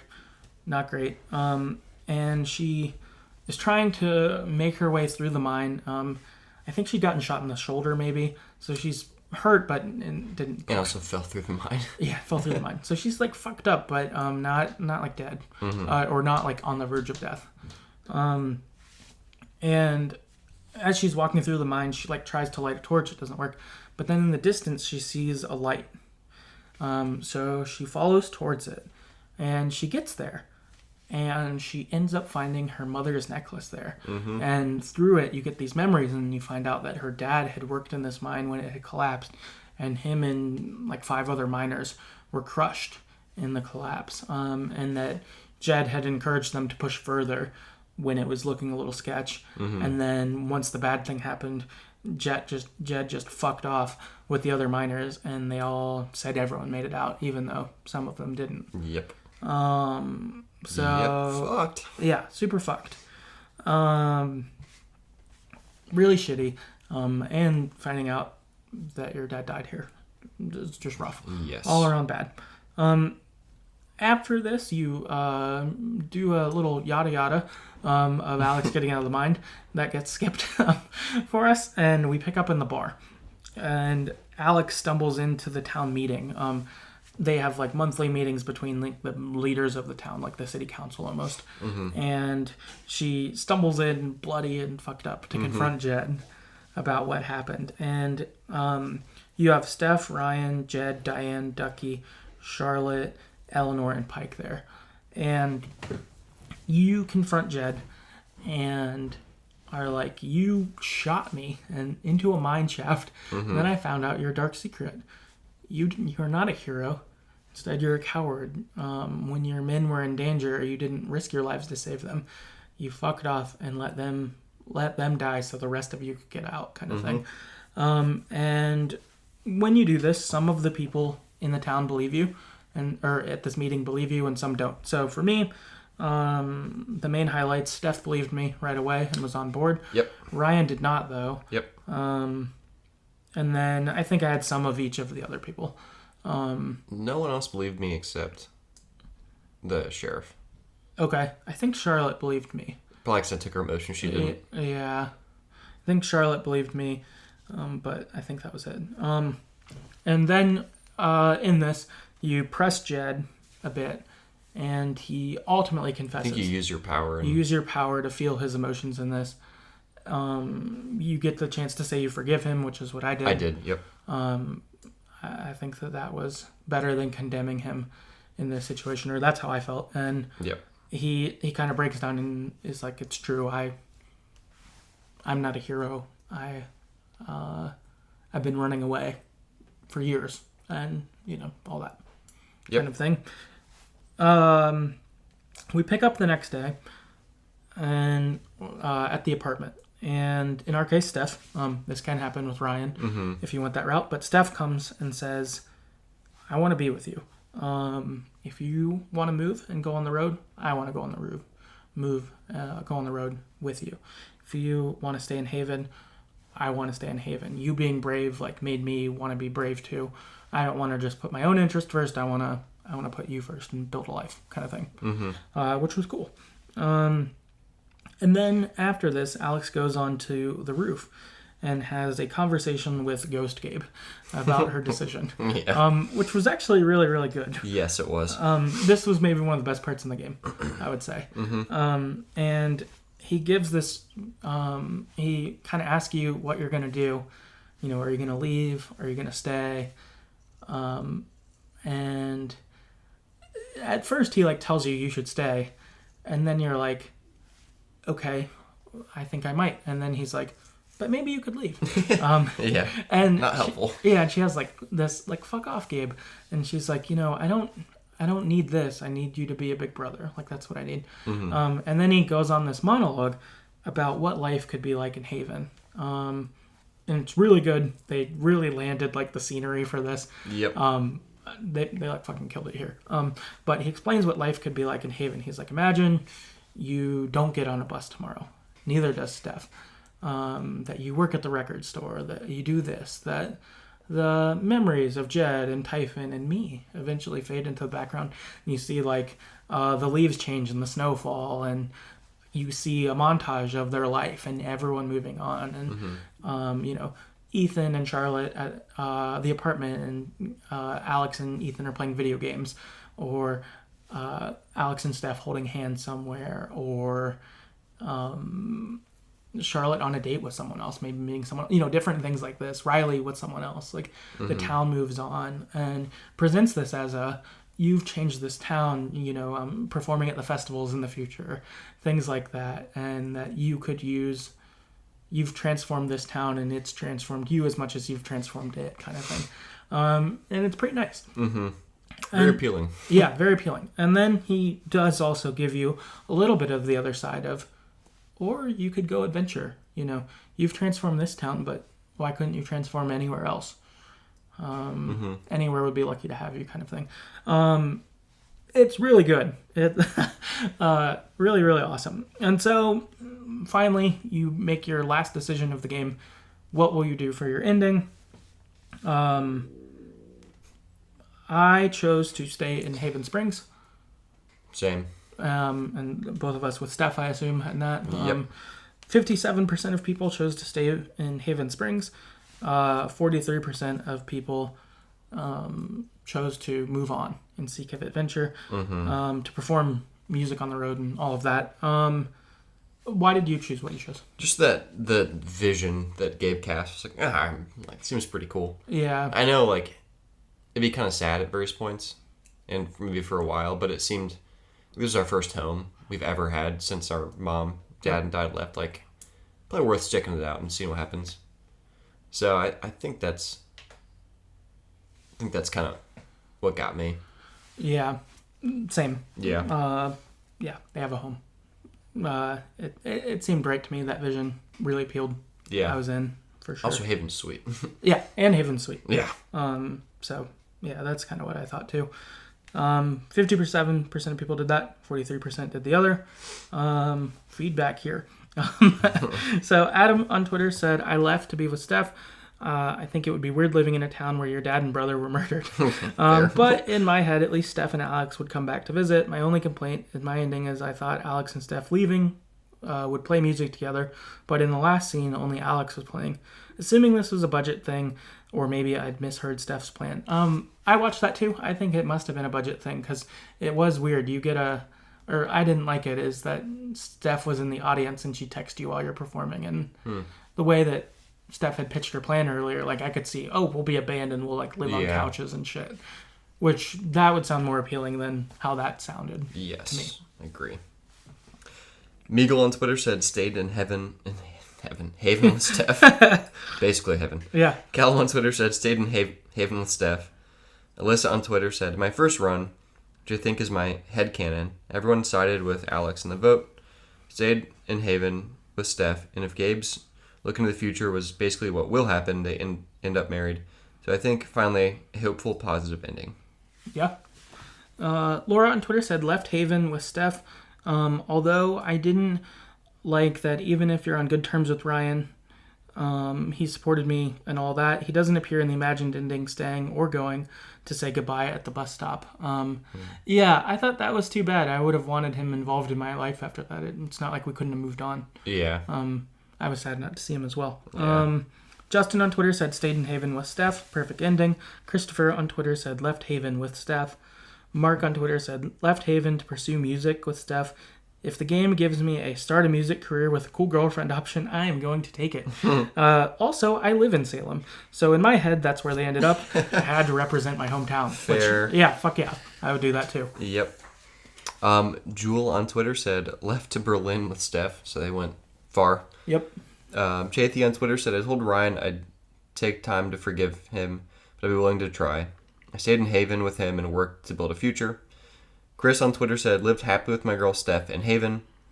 Dave on Twitter said left to travel the world. Fabian on Twitter said regardless of the ending, it's the best ending of the series. It's not as emotional or hard hitting as the others, but it's amazing anyway. It can't not put a smile on your face.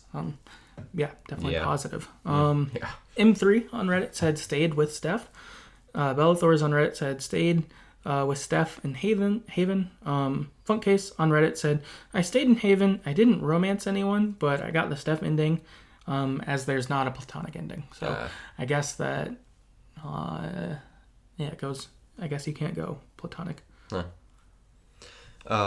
Serranos on Reddit said, I left Haven with Steph. I was heartbroken for leaving Ryan alone in Haven, and they made sure to push his face close to my screen so I would see how much I hurt the man by leaving. Ironically, I actually prefer Ryan to Steph now when that wasn't the case before the game, even during my Steph run. Yeah. Jello on Reddit said, in the end, I stayed in Haven with Steph. Bella on Reddit said, Alex stays in Haven, Steph stays with her. Luke Hale on Reddit said, making the final decision to stay or leave Haven Springs took me such a long time as it felt as if I was truly making the choice. In the end, I decided to seek adventure, and what I saw didn't disappoint. This is by far the single best ending to any video game I've ever played. Seeing Alex leave Haven Springs with Steph closely behind her made me burst into tears once more. The way that Deck 9 handled the ending was damn near perfect. Alex getting on her first stage, receiving that reassuring message from Steph, go fuck him up, babe. That message, as someone who has seen Steph's personality develop over the course of the game, says more than any simple I love you ever could in Alex's eyes.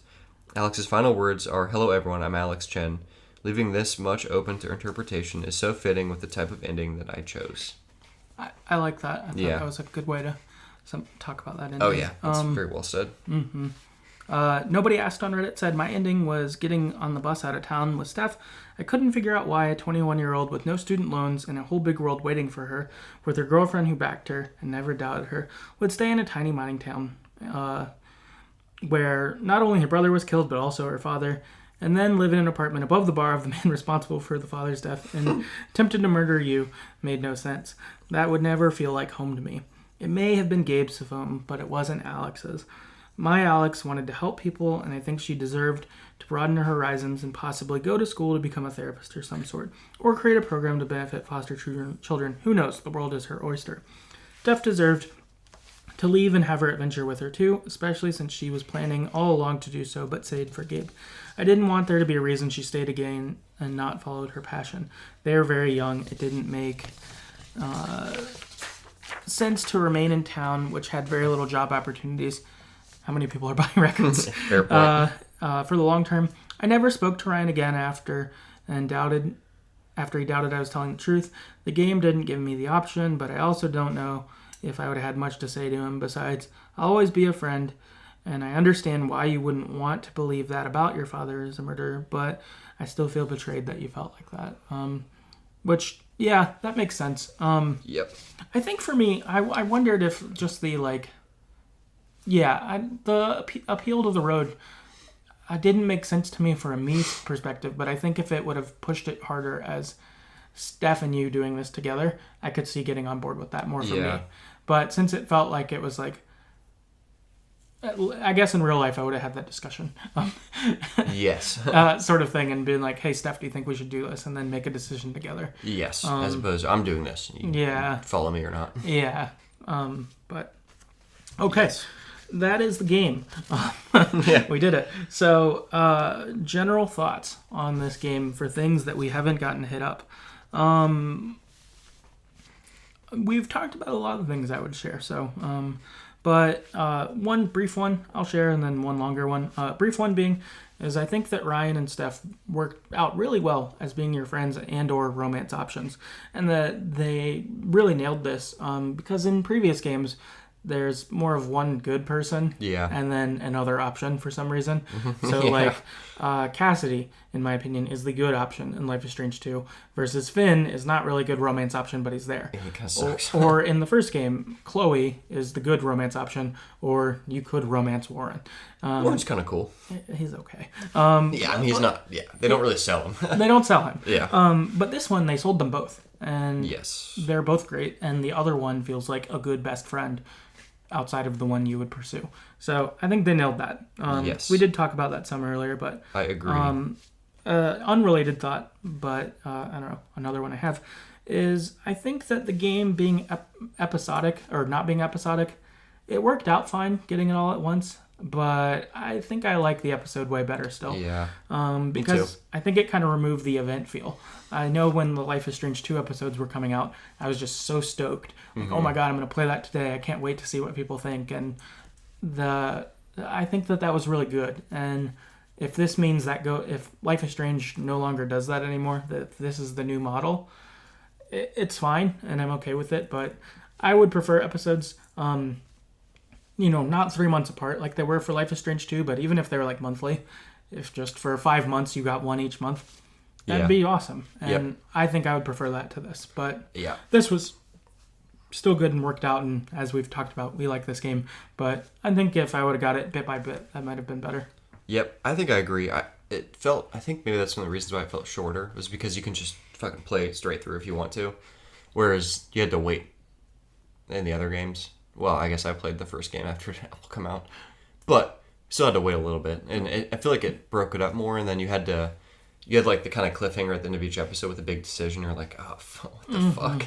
Yeah, so I think you missed some of that with it not being episodic. So I agree with that for sure. Yeah. I also talked a lot about my feedback already. I think that the biggest thing I could think of is the ending felt kind of rushed to me. Like going from, like you sign or don't sign the affidavit, then minutes later you're like maybe getting killed by Jed or not, and then it just kind of goes through, and then you're talking to people. It felt a little rushed. I feel like they could have added something in there or maybe changed the flow of it. Yeah. Where you could have gotten another hour or two out of that. Right. So I think maybe that's where, if they added something to the game, I think it would have been in that section, because it seemed like it was like the climax was building, and then it was like, oh fuck, Jed's bad, and then it just was like 45 minutes later, game's over. So it just felt a little rushed. Like the reveal was there and it was really cool, and then it was just ending. Yeah, I would agree with that, and that you got a not weird, but like a dream sequence in there. Yeah. I almost wonder if those memories could have been better if they're spaced out. Like, rather than getting them all at once. Like, what if you got one each chapter or something? Yeah. I don't know. I'm not sure. Yeah, and it took me a while to figure out, like, okay, what are these doing for the plot? But then I realized, oh, she's dealing with her emotions. Mm-hmm. And, I mean, actually, after I wrote my notes down, like, it's like, oh, she's dealing with her own emotions so she can help other people deal with their emotions. Like, yeah. Makes sense. Right. Yeah. Yeah. So, yeah. I think it did feel a little rushed. I'd agree with that. Yeah. Random side point, too. How the fuck did Alex get out of the mine? Yeah. That was, like, one thing that, like, it was pitch black. Like, and then how'd she find the exit? She seemed trapped down there. I was like, yeah, you could have. Yeah. That should have been handled differently. That's, like, the one big thing where I'm like, that was the one thing that you should have objectively done differently. Yeah. To whatever extent. Yeah, I feel like they should have shown a cutscene. Like, even if they didn't make you make your way through the whole mine. Yeah, like finding an exit. Like, they should have just shown you, like, see where to go. Yeah, because it was just... I mean, there's times where, like, the lantern went out, then you had no more light from the memory. And like, oh, you're underground. It's pitch black. You're not seeing anything. Yeah. How do you get out there? How'd you do that? Yeah, like... Yeah, they just kind of skipped over that. They're like, whatever. She got out, doesn't matter. Yeah. I'm like, well, it does matter.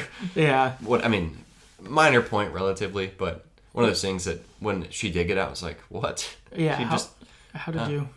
Almost dead Alex just traveled through her mind that's collapsed that miners couldn't get out of. Like, oh, right. Okay, I'll buy it. Yeah, I'd agree with that. I think as a relation to the ending... that we haven't talked about is that this is the only Life of Strange game really where the ending isn't a tragedy. Normally that's pretty common, is there's a lot of tragedy in these games. At least, yeah. But this one instead has a positive ending, which I think some comments alluded to that earlier. Yes. But I think this might be good for the series in general. So I'm certainly one for liking painful endings, and yes. I like that Me with too. these games or other games. Like I'm all for gut punches. Yep. I'll take them. I like being in the fields. And so this one, I think, doesn't have some of that impact for me, where it didn't hit me in the feels, right, in the same way. There were moments that did, for sure. But, all in all, I wasn't left with some of those big moments like the other ones. But I think this might be good for the series in general, because I think it can be... This opens it up to being other things. And even looking back, Life is Strange 2 being on the road, that did open it up for other things. It wasn't received as highly, but it did open that up. And I think this, again...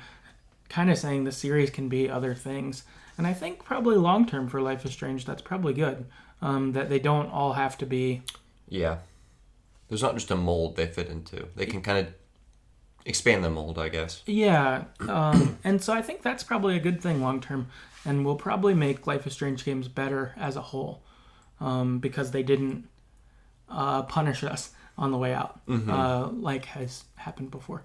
Yes. Or can happen. It doesn't always happen, but it can. Yeah. I did like that. Well, because you see, like, Alex goes through so much shit in her life just to have it in, like, oh, you're still fucked. That would have been really shitty. Yeah. So in some ways, the ending that could have been really bad was expanded or played throughout her entire life. Right. So you kind of get all the feels by seeing, like, oh, man, she was rejected. Her fucking dad left her. Her mom died. Her brother died. Like, all these bad things happened. Like, it's nice she got a nice ending. Right. Yeah, exactly. Instead, all the painful tragedy stuff was more either in the past in those dreams or Gabe dying. Most otherwise than that, it was more moving positively for her. And yeah, I agree. I'm glad we didn't see her suffer more, kind of thing. So Yes. I thought that was good. Yes. Thank you, Life is Strange. Yes. Oh yeah. I had one final thought, which is the theme of home being the place that you make it. That really is pressed throughout the game. Two highlights that I wanted to bring about this that I thought were good is one, Alex says this at the Lantern Memorial that we talked about earlier, and talking about Gabe. She says, Gabe said this. And, she says, I said I didn't know if I belonged here. Gabe told me home isn't something you find. It's something you build. And so at that point, it gives you this sort of feel of, can I make a home here? Yeah. Sort of thing. Also, in the soundtrack itself, there are actually 4 songs that have home in the title of them. So, they're pumping this theme through there. I have a couple lyrics from a song called Home by Gabrielle Aplin that is part of the soundtrack, and I like the song a lot. But it says, "'Cause they say home is where your heart is set in stone, it's the place where you go when you're alone. It's where you go to rest your bones. It's not just where you lay your head. It's not just where you make your bed. As long as we're together, it doesn't matter where we'll go." And I really think that song probably could have been the song that ended the game. And it would have really fit. It wasn't. They had a different one that also had home in the title and was good, but I think this one could have worked. But again, I think this is what Alex has gone through, right? She's never had a home. She's never had it work out. And so I think for me and for you, right, being able to settle in Haven, I'm established here. We're going to make Haven new. The bad things that did happen are in the past. We'll restart, make a new future with someone, all that. Like, that's cool. I'm glad that she has that. And she could also have a home in the road. That's not limited to Haven at all. So if people did that, it's cool. It's like that last line. As long as we're together, doesn't matter where we go. Fits both. Right, yeah. It fits either way. That it's not a physical location. It's where you've made it. It's the people, all of that. And I thought that was good. I think that's, again, a pretty cool like theme that ran through this game, and is awesome. Yes, I agree. Yeah. Okay. Finally, listener feedback to wind us down. All right. Callum on Twitter said, Haven was beautiful, and it contained a great cast of likable characters, especially the trio of Alex, Ryan, and Steph, who was great to see again after Before the Storm. Soundtrack was fantastic as always. Deck 9 knocked it out of the park. Can't wait for Wavelengths, the DLC. Yep. Me too. Well said. A lot of fun. Yes. Adam on Twitter said, I liked it a lot. Was probably my second favorite in the series. It was nice being back in one location and interacting with the same characters throughout the chapters compared to Life is Strange 2, where we were on the road. The music, the setting, characters, story were excellent as always. So, same things we've been saying. Right on. I feel like our feelings are... identical. Yeah, resonating, yeah. Yep. Thomas on Twitter said, absolutely loved it. Despite enjoying Before the Storm, I had my reservations about Deck 9 taking over the franchise. They've delivered big time with True Colors. So many brilliant little memories, and Alex, of course. Christopher on Twitter said, honestly, the nostalgia factor of Life is Strange 1 is the only reason True Colors isn't my new favorite of the series. The characters were likable and had backstories, and as usual, the music was incredible. Yeah. Yep.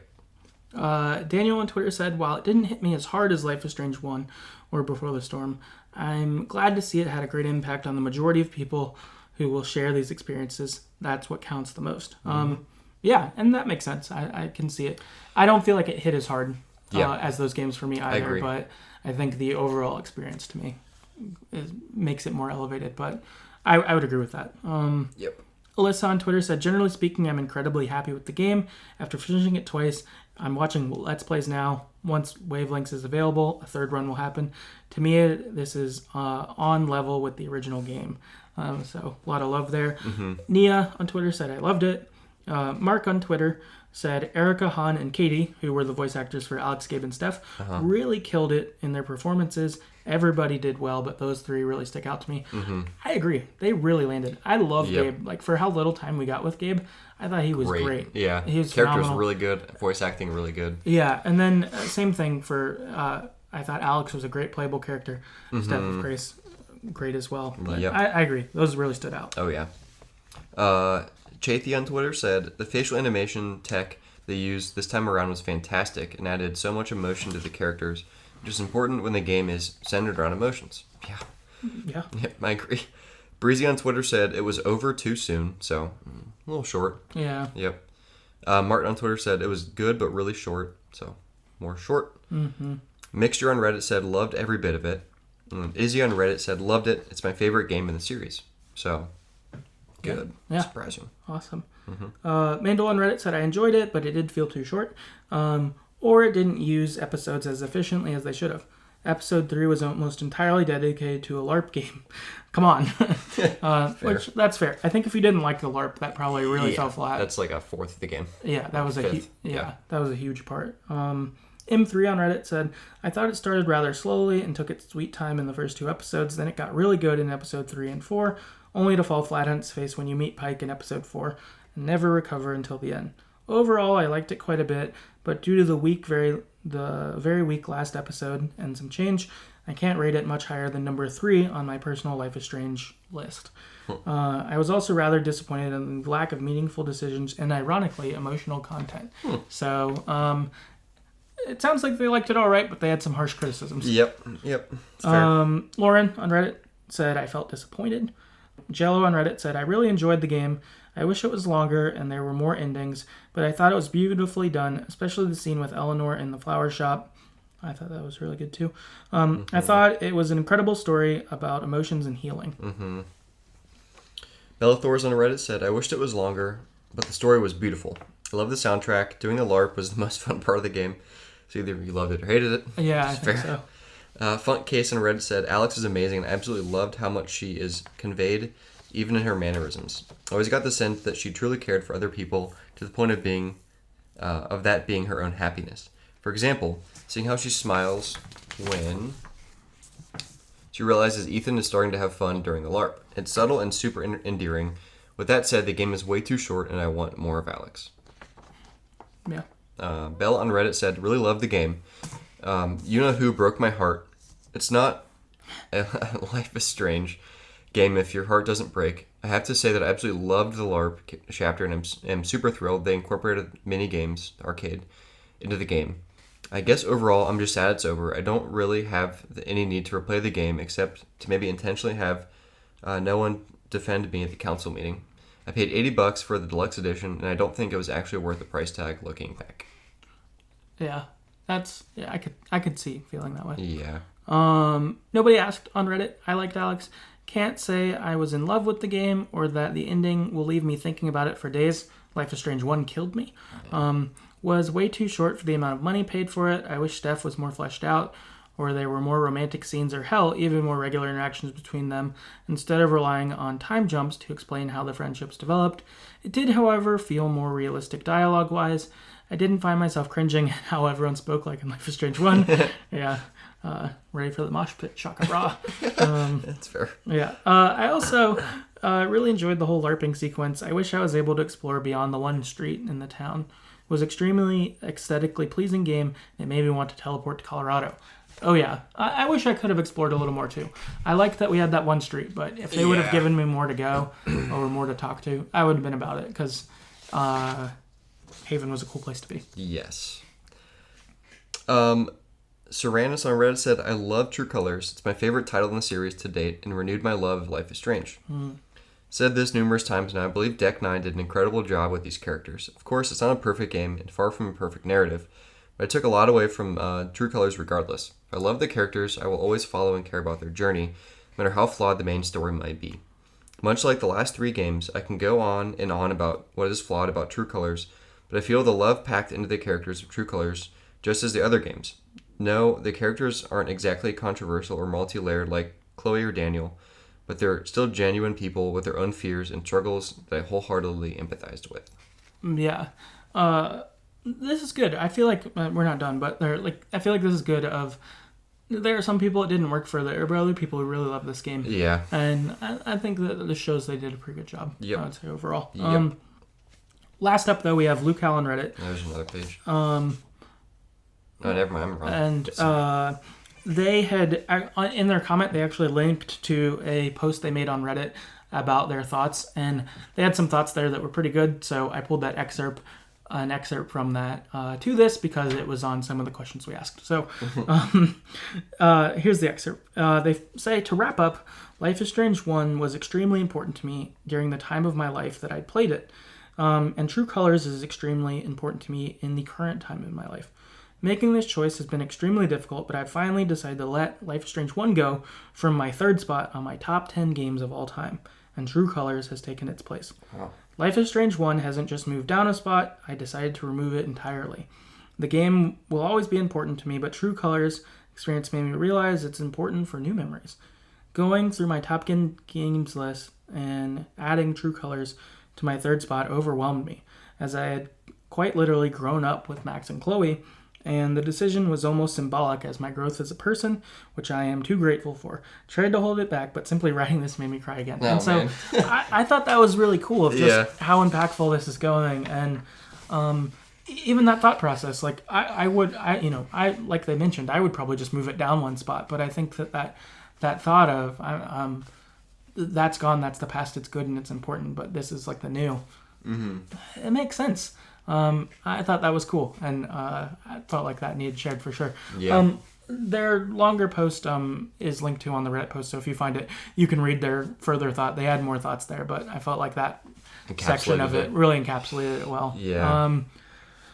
So, that is it. We have done Life is Strange True Colors. This is our longest episode of all time. This is awesome. I hope you enjoy it. I know I enjoyed getting to talk through this game pretty deeply and share it with you all and hear your thoughts.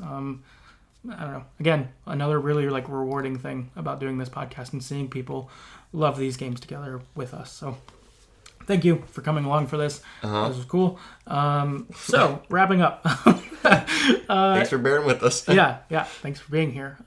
If you'd like to talk with us more about this game, you can on Twitter at StoryEverPod. Our website's TheGreatestStoryEverPlayed.com. That has all of our old episodes, including episodes on each of the previous Life is Strange episodes. So I think actually there's probably almost 15 or 20 hours of Life is Strange content now, before this, that we've done just through all the games. So if you want more, it is very much so there. I think that's pretty cool that we've managed to talk about a game series this long. That's crazy. But it's there. If you'd like to support the podcast financially, you can do that on patreon.com/TheGreatestStoryEverPlayed. As little as $1 per month will get you access to bonus episodes we do, like things like our favorite Pokemon, or we ranked the Life is Strange episodes before this with the other 3 games. So there are things like that available if you'd like. And yeah, that is our episode, and we will see you next time. Yep. See ya.